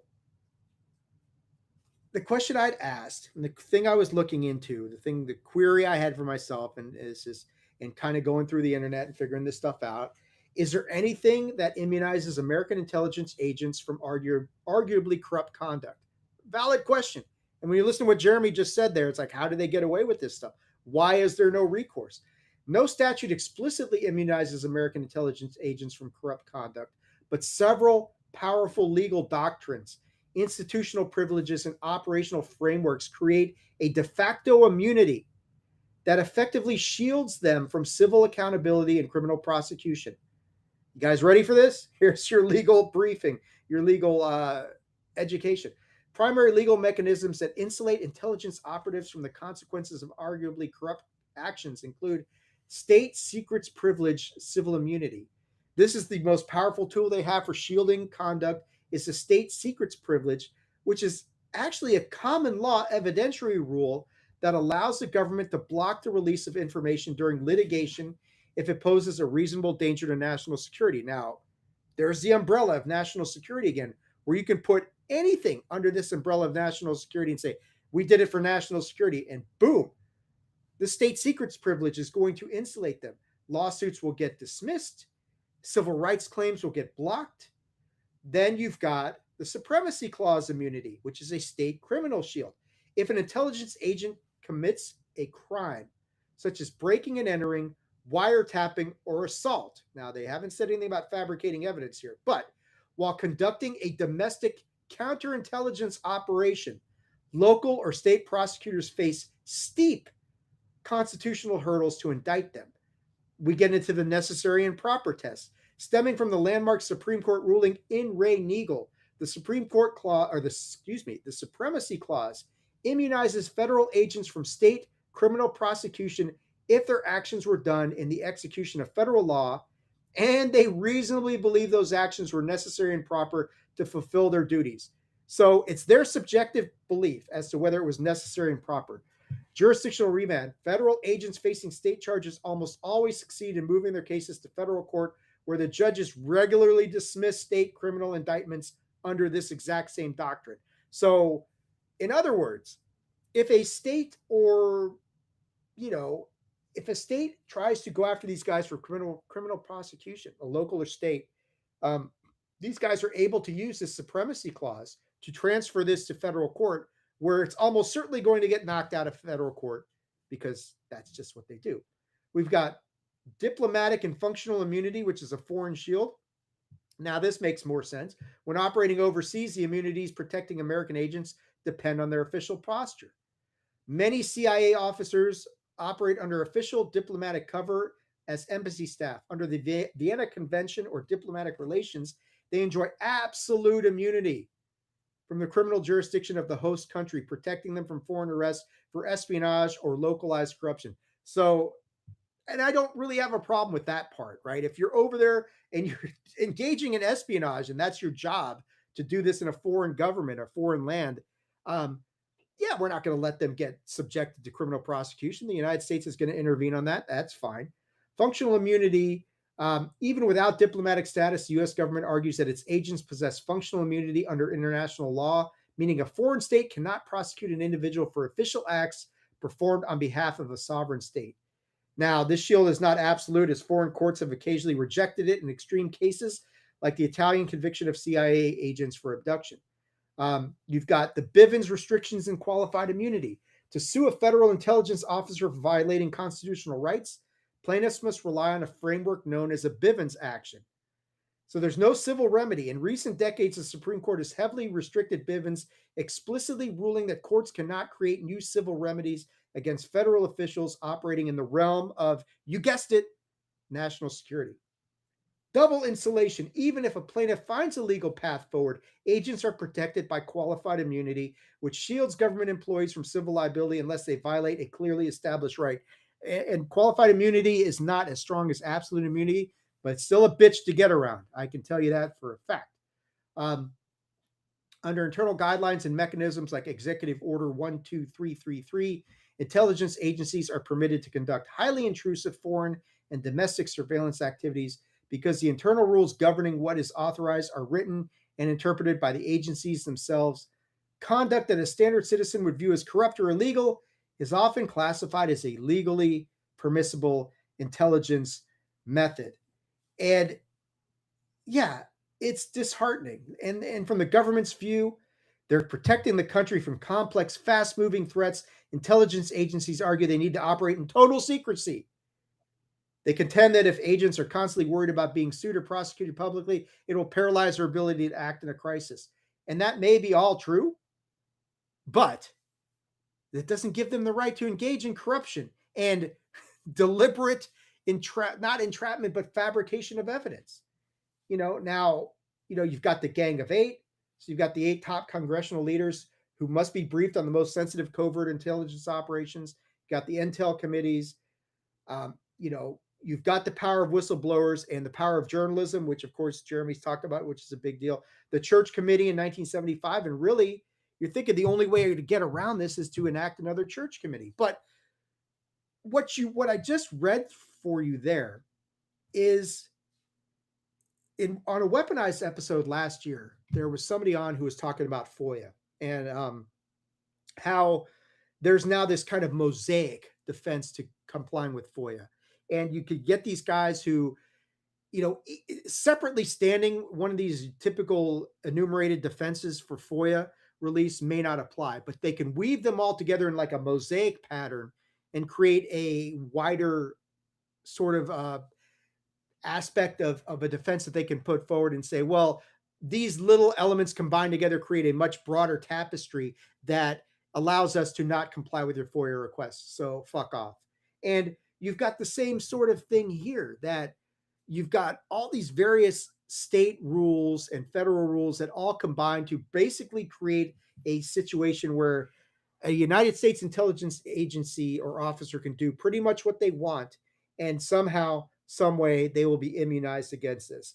And not only is that disheartening, it's for guys like Dylan and Matt, and Dave Grush, Jeff Nusatelli, Michael Herrera, all these guys who have been just shit on by this process and are looking for, how do we make this thing right? What's our best course of action forward? There is none, according to this, because these guys operate on their own autonomy and they operate in a different realm, and there's secret laws and there's secret courts. You could say the Supreme Court doesn't even have the right to look into this stuff because of some of this shit that goes on behind the scenes that nobody even knows about.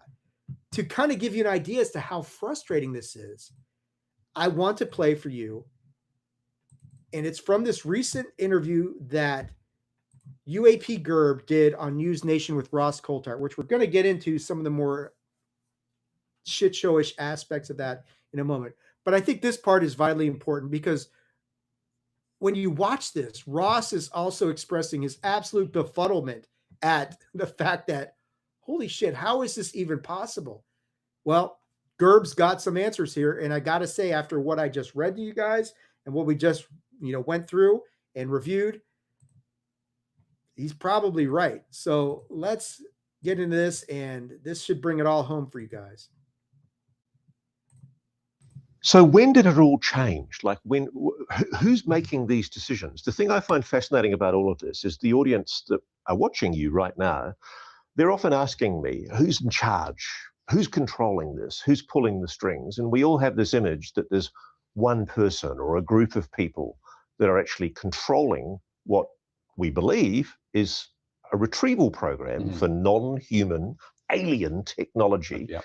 And a reverse engineering program, presumably spending hundreds of millions, if not billions of dollars to try and reverse engineer these technologies.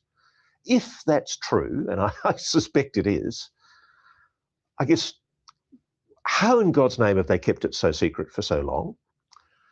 And how could it possibly be the case that, well, maybe not a president, but presumably any knowledgeable National Security Council director couldn't just say, bring me all the files on the legacy program? Couldn't Donald Trump do that and just say, I want all the information? No, absolutely not. I want every person of that 27 that you've just said are responsible for the legacy program in my office tomorrow, and if not, I'm sending in the 101st Airborne.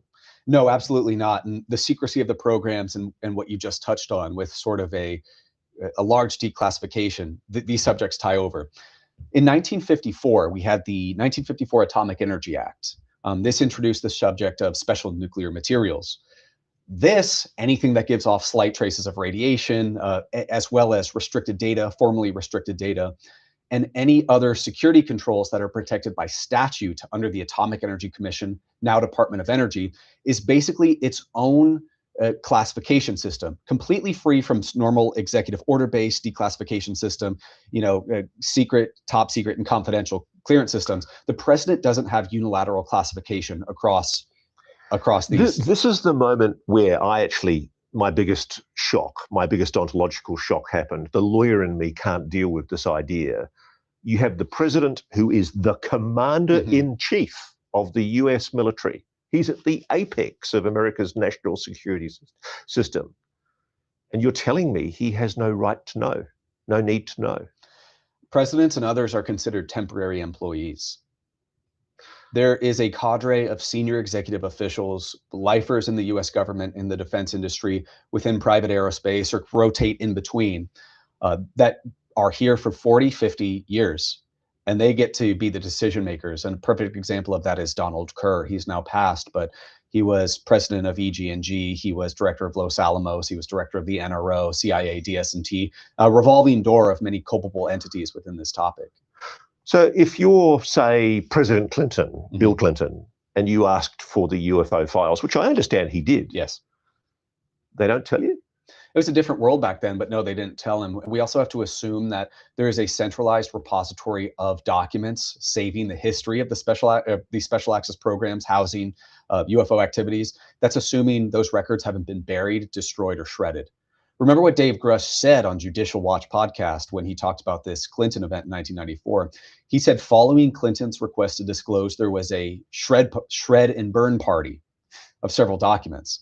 So unless you know exactly where those documents are beforehand and say, this document is here, this document exists here, this is its file name, don't destroy it or you're screwed, such documents can be shredded. So there you go.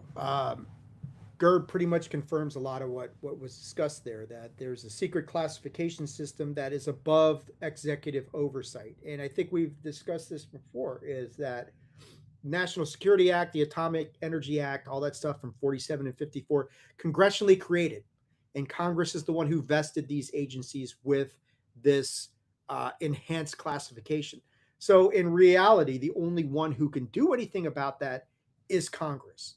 And they're simply probably not going to do that. But I think that just kind of summarizes the quandary that you are in right now. And that if you're looking for, and this is one of the things with the waiver of the NDAs, is that, prior employees, even if, let's say you work for the CIA or you work for the Department of Energy and you wanted to go to talk to Pursue and you wanted to have your NDAs waived, you could do that.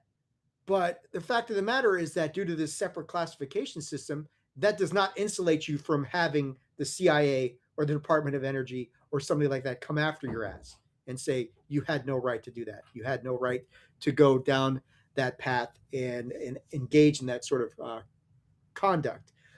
So, yeah, depressing, right? Disheartening to say the least, because it's like, you feel like something is happening. I mean, we were moving in a certain direction, and that's why this might be the end game for disclosure. But where do we end up is the big question, right? I don't think this is like the end. Pavel had said something on one of his episodes that's really interesting, that there's a group seeking a retraction of the 2017 New York Times article. And we'll talk about some of that in a minute. The article that started this whole movement. And when I heard him say that, the first thing that jumped in my mind was like, wow, is it a full retraction, or are they seeking to redact, not redact isn't the right word, but retract parts of that article? Because I can't see them taking the whole article down. The New York Times isn't exactly UAP friendly. So if they had smelled anything in the last 9.5 years that would have given them a basis to take that down, they probably would have jumped on it. So I don't think they'll get very far with that. But there are aspects that we'll talk about with the whole Lou Elizondo thing that maybe they want to redact or retract from that whole thing. I don't know. But let's talk about some of the other news, and we're getting near the end of this thing, guys, I promise. We got some news on the UAPDA. So on the more positive side of things, and the hey, this is good news front sort of thing. Representative Eric Burleson, very instrumental in a lot of things. He was able to get aspects of the UAPDA passed. Now, whether this gets to the Senate or not, I don't know. But we're going to go to Ask a Poll UAP's X page. And my man, Matt Laszlo, who, of course, I've never really talked to Matt, but Matt did a great job, pinned down Representative Burleson. At the time he was coming out, and Matt was able to ask him some questions. So let me share this here. We'll listen to Representative Burleson, and he's going to tell you all about what happened here. Vote. I don't want to miss this. Okay, go vote. Go vote. Thank you, sir. Thanks for your follow. You got the UAPDA, And I took on the way back. but you got the UAPDA I know. in there? I fight. How do you do that? Diligence, and like absolute relentlessness. Yeah.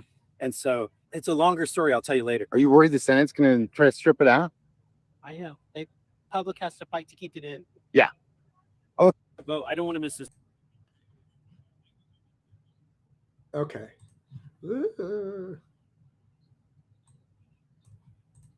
Sorry. It's playing in the background. All right. So right there, you got to hear Eric Burleson talk about that the UAPDA did get through the House. It was added as an amendment to the NDAA. That does not mean it's going to get by the Senate. And that's the big fight right now. And people need to probably get out there, talk to your senators about this thing. My opinion is it's highly unlikely that it's going to get through the Senate, but I don't know. You know, there is this momentum building on this side of disclosure.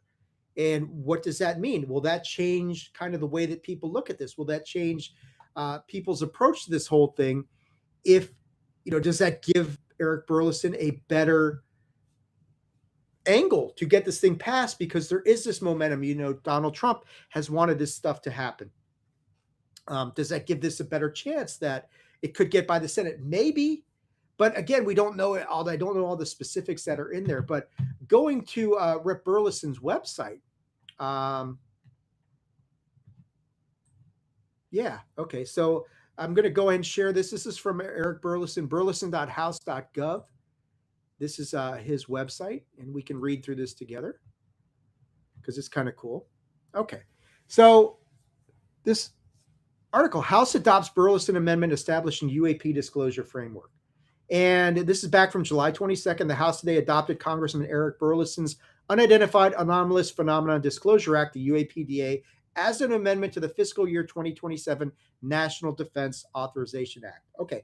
If enacted, the amendment would establish a statutory framework for preserving, reviewing, and publicly disclosing UAP records. It would create a permanent UAP records collection at the National Archives, establish an independent UAP records review board, yes, and extend disclosure requirements to covered government contractors. By bolstering in law authorities for carrying out disclosure, it would support President Trump's pursuit. Now, all of that sounds good news. Now, we don't know. What I don't know, and I have not seen the language of this thing, and I'm sure it's out there somewhere. I just have not had a chance to look it up myself. But big question that comes out of thing is eminent domain still in there? That's been a big sticking point, especially among the private contractors, because they don't want the government to get their hands back on their proprietary stuff that they've developed, which is worth, okay, let's say it. If we're talking about the power source for NHI UAP, how much is that worth? I don't know if you can put a price tag on anti-gravitic technology right now. Trillions? Numbers we haven't even thought of yet? So obviously they don't want that to go through because they don't want to have to give this stuff back to the government. And yes, under eminent domain, the government would have to pay them fair market compensation, whatever that fair market rate is. But the government would determine that, not the contractors. And then you get in a big pissing contest, and then everybody's getting sued. And then you've got competing contractors say, hey, how come they were given this stuff and we didn't? We're going to sue you as well for unfair competitive advantage and all sorts of crazy shit like that. It's a big problem. So I don't know if the eminent domain provision is in there. Now, the fact that it did get by the House, that has happened before, but still it's been, some momentum is going on. And Burleson has been front and center doing a tremendous job as far as getting this whole process going. So if you want to get it by the Senate, you probably need to talk to your senators, get on the phone, start burning up their phone lines saying, this is why I think this is a good idea. Otherwise, it'll probably get swept under the rug again. Don't know that for sure. But kudos to Eric Burleson for getting it this far. Burleson also had something else that he had come out with that involves the UAP NDA. So I want to put this up here because this ties into what we were just talking about a few minutes ago. And we can read through this together as well. Eric Burleson, very busy. And I know Matt Brown had commented on this as well. So Burleson releases a statement on President Trump's UAP NDA directive. He released the following statement regarding the directive waiving certain non-disclosure agreements in light of President Trump directing the Department of War and the intelligence community to waive prior NDAs signed by individuals who have relevant information. It says if you are a current or former government employee. Now, this is interesting because current employees are not really covered under the president's directive. But he's saying if you are a current or former government employee or contractor interested in taking advantage of this directive, I am offering my office's assistance in contacting and getting your information to get this, any agency. Principal Deputy Director of National Intelligence Aaron Lucas has stated that the Office of the DNI will soon issue guidance to ensure that the intelligence community implements the president's directive. My office has requested to see the directive to understand how this process will work and to assist in facilitating whistleblowers' participation in a manner and at a pace that is comfortable for them. So that's all good. Burleson is right front and center with this thing. Waiving UAP-related NDAs is something I've been calling for the administration to do, and I hope to understand the procedures established by the president's directive soon. I'm calling on ODNI to issue its guidance publicly. In the meantime, my office will serve as a resource to begin shepherding qualified individuals through the process. So that's all really cool. And it kind of gives the idea that, okay, is Representative Burleson's office going to funnel these guys? Are they going to act as a repository for a lot of people who may want to come forward? If they do, that's great because it's an intermediary that can kind of get itself wedged in there and maybe make this a little bit more palatable for people like Matt Brown or Dylan Borland to go to somebody who they can kind of sort of trust and at least say, I'd like to come forward. How do I do this without getting completely eviscerated by the same old shit that we talked about earlier? So that's all good. I mean, is it an independent review board? No, but it is somebody who is at least seemingly friendly to the cause, who I know a lot of people have a lot of trust and faith in, who's working really hard to get to the bottom of disclosure, to get to the end game of disclosure, as this episode likes to talk about. So that's all good. Now, we talked about Arrow earlier. Let's go to this because Arrow, well, let's see. Let's close the ads off here. That'd be nice. I want to go to an article from the Debrief. And this came out on July 23rd. Micah Hanks did this one. And I want to go here because what we got was Arrow finally came out with their, and this is what's funny, their long delayed fiscal year 2025. So, right, not this year, last year. And they came out with this thing looking at the growing number of UAP cases. So they wanted to look at what the latest report revealed about Arrow's growing database of nearly 2,000 UAP reports, why satellite flares continue to account for many recent sightings. The report's intriguing references what Arrow's latest findings suggest about the challenges investigators still face. So this is the long-awaited fiscal year 2025 report. Now, it's not everything that we've been waiting for from Arrow, but the Debrief does a pretty good job of kind of summarizing some of this stuff. Yeah. So this was supposed to be released last October for fiscal year 2025. So it finally appeared on Arrow's website just 3 months or so ahead of the scheduled release date for this year. Better late than never, right? I agree with you guys, sort of. So according to Arrow's latest findings, remember, these are the guys we're supposed to trust. The whistleblowers are supposed to trust these guys and go forward and talk to Arrow. So trustworthy. According to Arrow's latest findings, there were no cases it resolved that point to advanced foreign technology or extraordinary capabilities exhibited by UAP, but close to 200 reports from its latest batch remain unexplained due to insufficient data. Clear as mud, right? Yes. Key findings in Arrow's 2025 report. Arrow received 319 new UAP cases during the reporting period, bringing its total case holdings to 1,870 since the office's creation. 274 incidents occurred in the air domain, 44 involved objects observed in space, and 1 in the maritime domain. Whole lot of satellites. As for those objects observed in space, Arrow's report makes it clear that none of the space domain cases originated from space-based sensors, but instead mostly came from civilian pilots reporting through the FAA. Fun, right? Satellite flaring. Lots and lots of satellite flaring. Racetrack UAPs determined that the sightings resulted from optical illusion created by SpaceX's Starlink satellites. Okay, nothing really striking there. Trends in the data. In terms of appearance, spherical shapes remain the winning category, comprising close to 40% of reported UAP morphologies. Lights, 33%.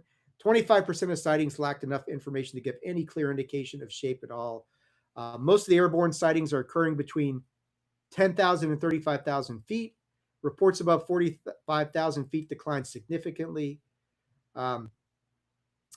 UAP near critical infrastructure, one of the most significant elements of the new report is that there were reportedly several new cases logged near sensitive military installations and critical infrastructure. So that's kind of important. Let's see, we've got rolling through here. I mean, you can go through, I'll have a link for the debrief on here. So the general gist of this is that, you've got the report initially documents a significant increase in reports involving unmanned aerial systems operating near U.S. nuclear infrastructure. 50 incidents were reported to Arrow by the National Nuclear Security Administration and Nuclear Regulatory Commission. 170% increase, 178% increase over the previous year's total. And of course, during all of this, they found with nearly 2,000 reports in its current collection, here's the kicker. Arrow concedes that while it has found no evidence of links to any extraordinary phenomenon, there are also still a good number of cases that remain unresolved and which warrant further attention. And perhaps that's the real takeaway, not that Arrow has found evidence of anything extraordinary, but that some reports do continue to defy any sort of straightforward explanation. A whole lot of we don't know, right? I mean, they've done it. I mean, the space-based stuff that they can attribute to satellite flares and Starlink satellites and that sort of stuff, that's all fine and great. Not surprising. But there's, we haven't found anything extraordinary, but we don't know. There's a lot of we don't know going on in this thing. So, that's Arrow's report right there for you guys. Now, can you trust them? I don't know. It's one of these situations where they have not done anything, and I don't expect them to come out in a report and say, yeah, we found a bunch of extraterrestrial life out here, because they've never agreed to that or talked about that previously. So is that particularly surprising? No, but it is important. They finally got the report out there, and it's a good read. It's a good read to read through the debrief article that I shared here, or to just read through the Arrow report yourself and see what they came up with. Now, to tie into this, before we get to the Lou Elizondo Gerb situation, which I'm going to close the show off with, a few weeks back, we had a CIA whistleblower named James Erdman III. He came forward, and we covered it on, I think, one of the episodes, one of the controlled disclosure episodes, where he basically said that the dig unit was spying on our own whistleblowers and gathering up information on them, right? They were doing all this stuff. He blew the whistle in the CIA, said, we were spying on our own people, blah, blah, blah, right? Well, along those lines, going to UAP James X account in his X page, I want to go and share this because Mr. Erdman was back this week. And this is fascinatingly interesting, convenient stuff to watch. So I want to play this for you guys. And this is, you're gonna want to listen to this. So let's get into this thing here. The investigation into UAPs. I did. And actually, that's the one I'll say I was happiest with the outcome of that. I wish I could talk in more detail about what the findings were. It's up to the principal deputy director, Aaron Lucas, to make sure that information gets out to the public. But here's what I will say about it. Unless someone shows you firsthand evidence of an alien, unless someone shows you firsthand evidence of an item that is being, whatever it is, reverse engineered, or unless people come forward and say, here's the evidence that this is the crash retrieval program, you should maintain a healthy degree of skepticism. There are real national security incidents that have occurred from credible, they've been reported by credible people. And I tend to believe fighter pilots and submariners that have a lot on the line to come forward and say things. I tend to believe them. If they're coming forward and saying something, you should believe them. But the problem is those are national security threats. I think we should define them as national security threats, treat them as that, conduct the investigation, but be very cautious about what is being released publicly about UFOs. Why cautious? Because there's a whole crap ton of disinformation out there and lies, and there's grift. We have to be very, very careful. Do you believe that there are more UAP records that have yet to be released? Of course. You know, given, and I'll say, in CIA's defense on this issue, you know, we really didn't ask for a ton from them. There's a couple things we would have liked to have gotten from them, but I can't say that the resistance on that issue really was huge from CIA on that issue. But certainly, given the scope of our investigation, yes, for sure, there's more work that can be done. What I appreciate about what we were tasked to do, we quickly discovered that given the personnel that we had, given the resources, and given what we discovered just as we started the investigation, we had a counterintelligence issue that needed to be clearly defined so that anybody who picks up the baton going forward can focus on the real national security threats that have to be investigated. Did you come away from the UAP investigation believing that there are communities, civilizations, life forms outside the Earth? No, not from the investigation. Personally, I want to believe that. I would like to believe that, but no, from the investigation, I did not come away believing that there are UFOs.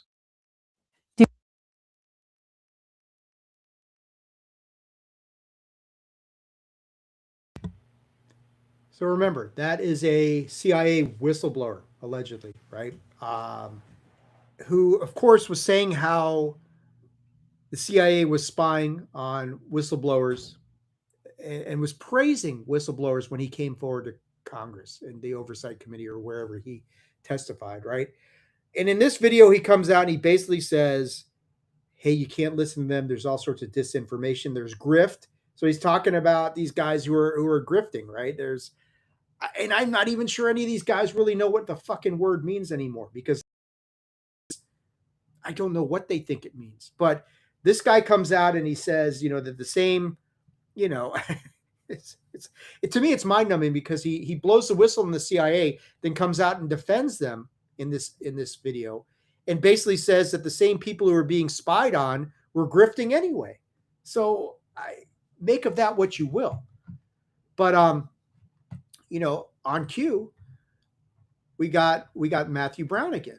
And Matt came up with this, and I want to pull this up here because I think Matt's response, and it's very involved, but I want to share Matthew's response here because I think it's very good and it's important. So he's talking about Erdman, and this is what he says. He wasn't merely part of the ODNI dig investigation into UAP. He led it. That means the criminal conduct of his subordinates occurred under his authority. He either directed it, approved it, tolerated it, or failed to stop it. None of those possibilities supports the heroic whistleblower narrative now being manufactured around him.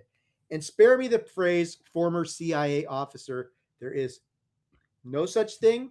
Controlled opposition of one of the agency's oldest methods for containing scandal, admit what can no longer be denied, recycle what independent researchers already established, conceal the names and mechanisms that actually matter, and repackage the controlled release as courageous disclosure. People demand a church committee 2.0 while forgetting how aggressively the CIA obstructed and compromised the original investigation, how Frank Church was vilified and threatened, and how witnesses and prospective witnesses were murdered during and after the inquiry. The committee exposed extraordinary crimes, yet produced no meaningful reforms. Bravo, Matt. Way to go. And he's right. You know, and this is the same thing that we're talking about here. It's like this is a guy who basically said, if you're in charge of this unit, and what exactly you're whistleblowing? Your own? Because Matt's right. If your subordinates are doing this and you blew the whistle on them spying on these whistleblowers, aren't you just whistleblowing on yourself? Which is odd to say the least. But, you know, the fact of the matter is that we don't know what sort of information he was presented. We don't know what he looked at. We don't know the extent of what they looked at. He's basically coming out saying, I didn't see anything in the files that told me there's any sort of NHI or extra set, or, you know, it's just, you know, the fact is we know what the CIA has been doing on this thing, and this guy's coming forward, and you just, to believe this story is just to believe that the CIA was like, well, here's what I saw and we didn't see anything, but I'm going to blow the whistle on all of our activities anyway. It really stretches the bounds of credulity at this point to say, sure, I'm going to believe that part, but not this part. So you're cherry picking what you should believe and what you shouldn't. I don't know. The whole thing that he said just seemed very strange. And Matt may be right. He may be a deep state plan at this point, and who knows what he is. But the whole thing, it's just, this is all this cycle. Everything just keeps building and building and building towards where are we going? This feels like some sort of end game that is coming on this disclosure front. So let's get to the end of this episode and talk about the big story that has exploded in the last few days. This is where the shit show of the aspect of everything comes in. This is why I think something big is about to happen in some form or fashion. So we've got this whole UAP GERB versus Lou Elizondo situation. And I mentioned earlier, I'm not going to play Lou's response to GERB because I do agree with Pavel Ibarra, who did not play it either. And Lou can be a little temperamental about claiming copyright information, but I will summarize some of what he said. But I do want to play the aspect of Ross Coulter's interview with UAP GERB, where GERB calls out Lou. And this kind of really got a lot of this whole situation going, and it stoked a very visceral reaction from Lou Elizondo. So let's go and share this part. And I promise you guys, we are nearing the end of this episode because I know it's been a little bit of a long one, but lots of ground covered here tonight. So here we go. Is someone trying to control the narrative? Yes. You made a statement recently as of recording this program where you talked about allegations and rumors of a pretty high profile person within the UAP topic being appointed at a very high level to kind of spearhead the disclosure initiative or be integral to it out of the White House or executive branch. I'm going to go ahead and take that leap, and I will be very plain here. That individual is Luis Elizondo, and he is currently being tasked, likely has the position for a National Security Council level role, exactly what he had been looking for as the quote unquote UAP czar. This is detrimental to the disclosure process. This is extremely concerning. Like you said, of partial disclosure, limited disclosure, we have seen this before. This takes us back to the year of 2017, in which Lou Elizondo and a cadre of other individuals under a program, an informal working group called ATIP, the Advanced Aerospace Threat Identification Program, had been working from 2009 to roll out a partial disclosure campaign at the behest of Lieutenant General and Director of National Intelligence, James Clapper. Once again, we are in this situation, and it is perilous for the disclosure effort. So what you're suggesting is that 10 years on from the beginning, if you like, of the disclosure movement, you believe there's another attempt to control the narrative yet again. That's correct, and let's unpack this a little bit. Lou Elizondo, there are some staunch allegations that prior to him going public with the Leslie Kean New York Times article in 2017, I think the article is called Glowing Auras and Black Money, where 3 forward-looking infrared videos of anomalous signatures or UAP were released. There are pretty heavy allegations that Lou Elizondo himself had experience within the UAP legacy programs. There hasn't been much discussion about what this role was, but this alleged role was technology protection and program protection for the programs. So, wow, right? Oh man, Ruofos, dude, thank you for tuning in, man. I really appreciate it, man. I enjoy your work as well, and I'm thrilled that you're checking this thing out, man. That is awesome. Isn't an enormous amount of stuff to cover, and I think, you know, with this thing, with what Gerb said, and I know some people, and I don't want to get into the whole, dude, like, you know, the whole tryst that erupted between UAP Gerb and Patrick from Vetted, and then what Matt Ford did. Pavel has talked a lot about that on his show. Go and check out Pavel's show, his episode on that, because it's very enlightening. And I tend to agree with Pavel that Matt went someplace with Patrick that he maybe should not have gone. And it's unfortunate, but it is what it is, and it's out there. And you know, I've said this, you know, with Patrick, and I'm still going through Patrick Psionics documentary, which is really, really good. I used to really enjoy what Patrick did. I enjoy it less now because he's taken kind of a really skeptical tone on things. And I get it, but, you know, I also think he's been influenced by certain people who I'm not going to name here that I think have gotten in his head a little bit. And, you know, that's my thing. But that's neither here nor there. Getting back to the Gerb versus Elizondo thing. It is clear for me that Gerb he's got connections, and he's obviously got Ross Coulthart's ear. And I think Rob Jones has a lot to do with that because Rob is working with News Nation. So it's easy for Rob to get Gerb in front of the right people to talk about this stuff. And Gerb is odd. Anybody who knows him, whether you want to call him Gerb, Sam, whatever the case is a very, very knowledgeable guy. He does some remarkable work on his channel. And, you know, and I happen to think I'm a pretty good researcher, but I'm nowhere close to what Gerb can do. But anyway, it is clear from listening to Gerb that he is very, very friendly towards David Grush, as are many of us. And it's clear to me that Gerb thinks that Grush should be the UAP czar and not Lou Elizondo. And this is where the end game for disclosure kind of starts to come into play. We are at the point now where you've got one side that still wants to do this controlled narrative, this controlled disclosure, however you want to classify it. And then on the other side, you've got guys like Gerb and David Grush who want, I'm not going to say catastrophic disclosure, but let's just say a freer and looser method of disclosure to take place. They don't want it controlled. They don't want the same people who've been trying to control the narrative since 2017 doing this stuff. And I don't blame them. But it is abundantly clear that Gerb thinks that Grush would do a better job as UAP czar than Lou Elizondo would. And there's a lot of people, and I'm probably one of them, who would agree with that. Now, that's not a lock on Lou per se, but there are issues with Lou Elizondo.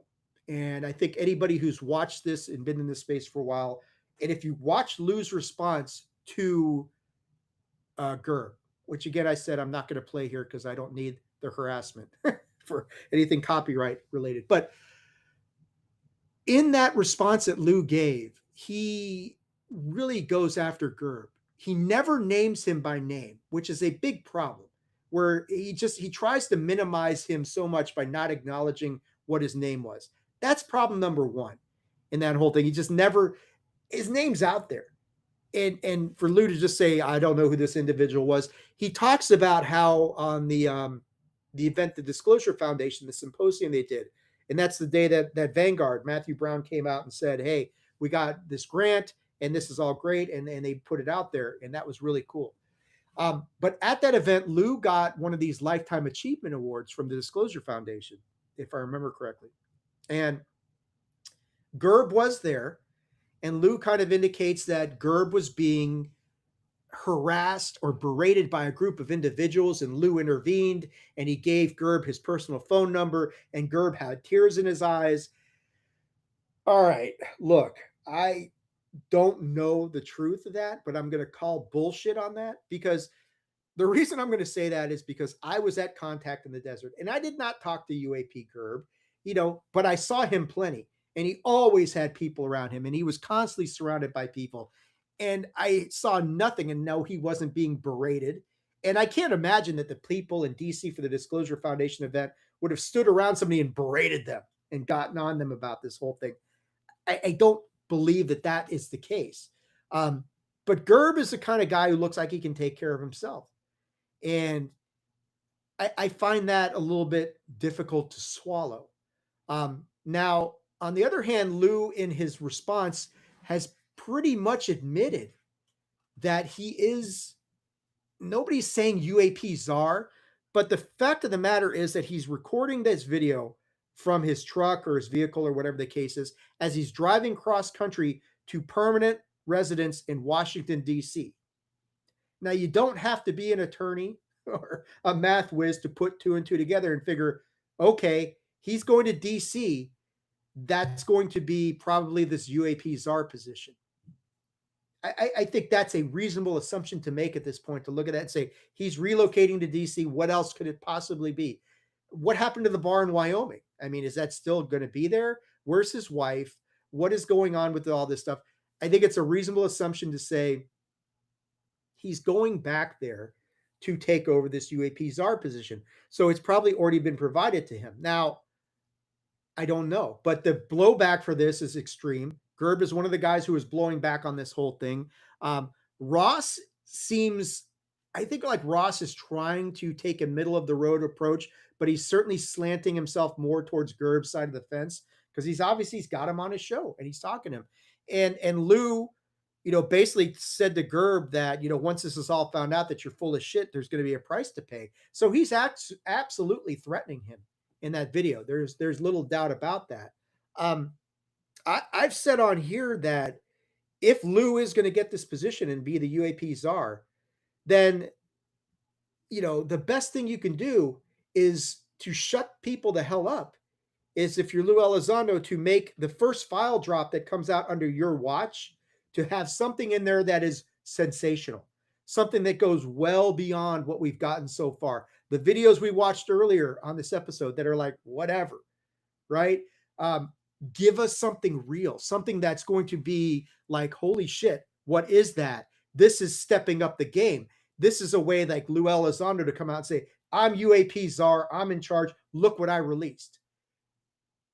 I would almost be surprised at this point if you don't get something like that. Whether this fifth file drop comes tomorrow, and I don't know if Lou could possibly take credit for a fifth file drop coming tomorrow when he hasn't really announced this position. But maybe not if the fifth file drop comes tomorrow, or maybe they delay it. Maybe it doesn't happen tomorrow. Maybe it's a couple weeks down the line. And Lou is appointed in this position. And this next file drop, which a lot of people have speculated that this fifth file drop may be the most impactful of all. I don't know. But I think that is the way to do it. So again, are we in the end game for disclosure? It sure feels like something is coming, right? I mean, it really feels like we are moving in a certain direction, that something is going to happen here, that this is shifting in a certain direction. Now, I don't know what direction that's going to go. And the last thing I'm going to play before we cut out of here is and Pavel and Andy did a live stream on Monday, and Andy from that UFO podcast was cool enough to put the question that I posted on there, because I'm looking at this video that comes out from the White House, if I can find it on here. And I'm not sure I'm going to be able to find it on here. Maybe not.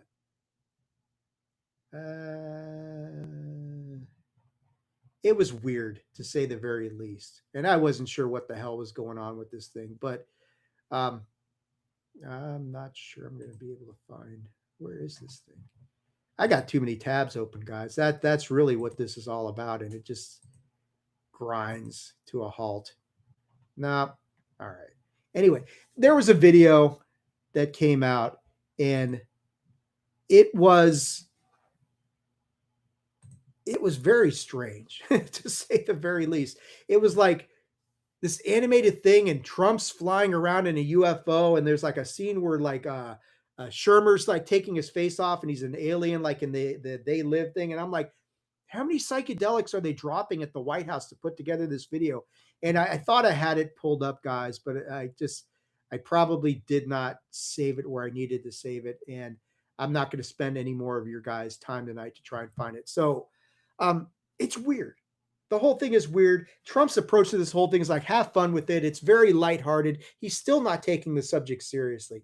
So is he delegating that authority to somebody like Lou Elizondo to say, hey, man, you come in here and we need to get this information out there. Go and do it however you want. I don't know.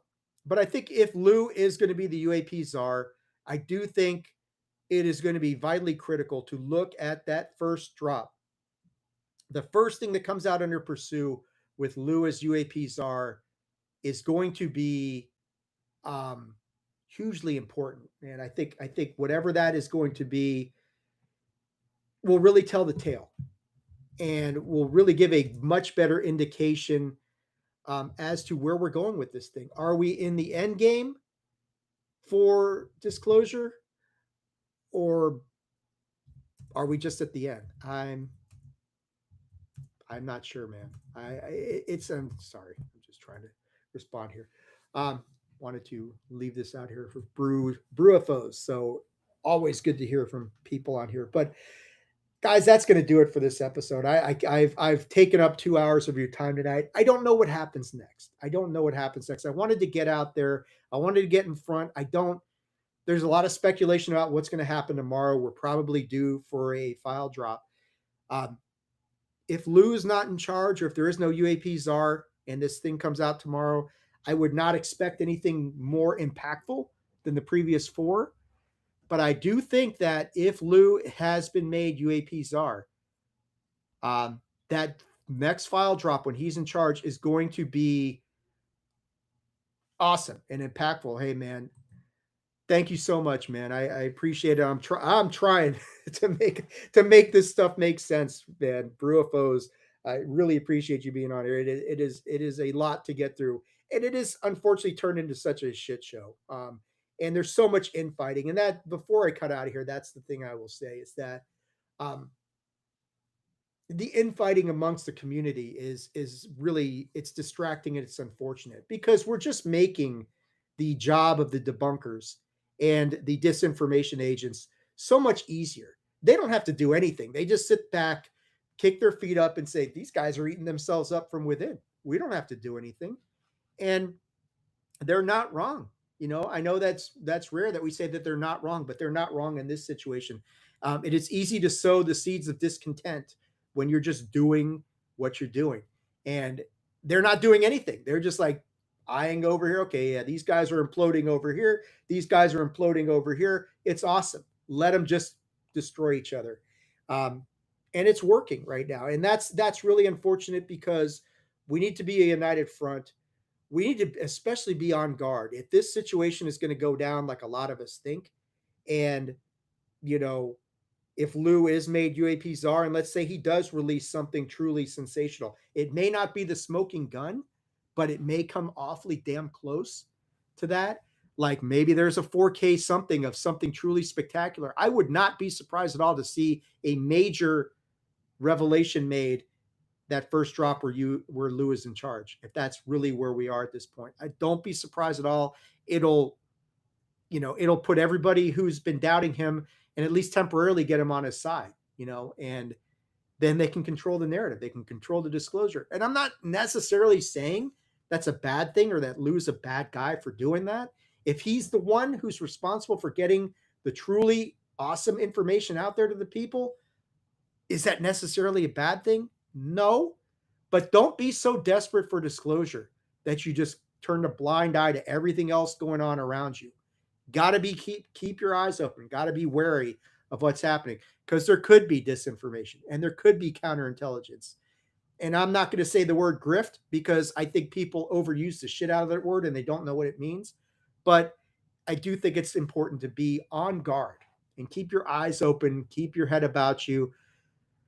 We'll see what happens, man. We will see what happens tomorrow.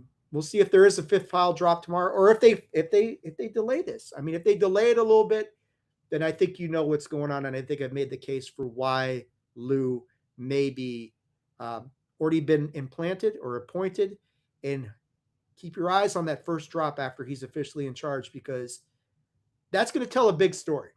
I don't think he can take this job and just release the same old shit. People will lose even more faith than they already have. So that's going to do it for tonight, guys. Truly appreciate you guys tuning in for Unidentified History. For you pro wrestling fans, keep your eyes open for the SummerSlam preview show that we did earlier tonight. I've been podcasting way too much today. Way too much. But watch the SummerSlam preview. We're coming back tomorrow for Game Gone Wrong for the review of episode 6 of House of the Dragon. So that'll be coming up. In the future episodes of Unidentified History, I indicated earlier in this episode when we were going through the 4th file drop, the Thomas Mantell, that tragic situation, that's going to be the next UAP-based deep dive that we're going to do. The Antarctica episode is going to be coming. However, I've gone down the rabbit hole of Antarctica. What started off as a fun little side thing for my wife has now turned into a full-blown research project. I am reading Brad Olson's excellent book, Secrets of Antarctica. I'm going to probably try and reach out to Brad to see if maybe he would talk about, because that book is tremendous and there's so much detail about Antarctica. And just like Andy just did an interview with Brad, and it was awesome. You know, they're talking about the Washington, D.C. UFO flyover, which might have been related to Germans in Antarctica. It's wild, wild stuff. That episode's coming soon, but we are going to have some of that stuff happening. Those would probably be the next 2 deep dives. I know I want to get back to the historical stuff. And again, thank you guys so much for all the support on the Roswell episode, which did remarkably well. It was awesome.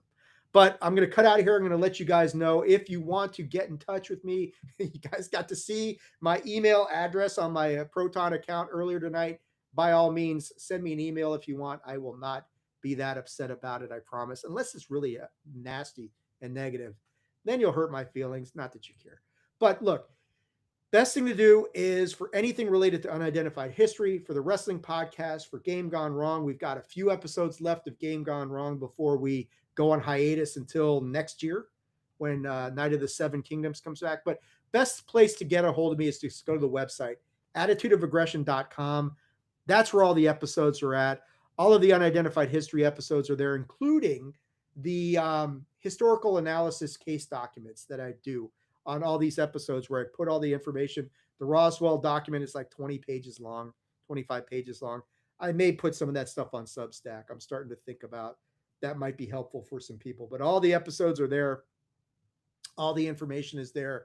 That is the best way to do it. And of course, if you're watching this on YouTube, and I know YouTube has gotten to be a much bigger aspect of this whole thing for me, go to the Attitude of Aggression's YouTube channel. If you go there, please subscribe, hit the like button,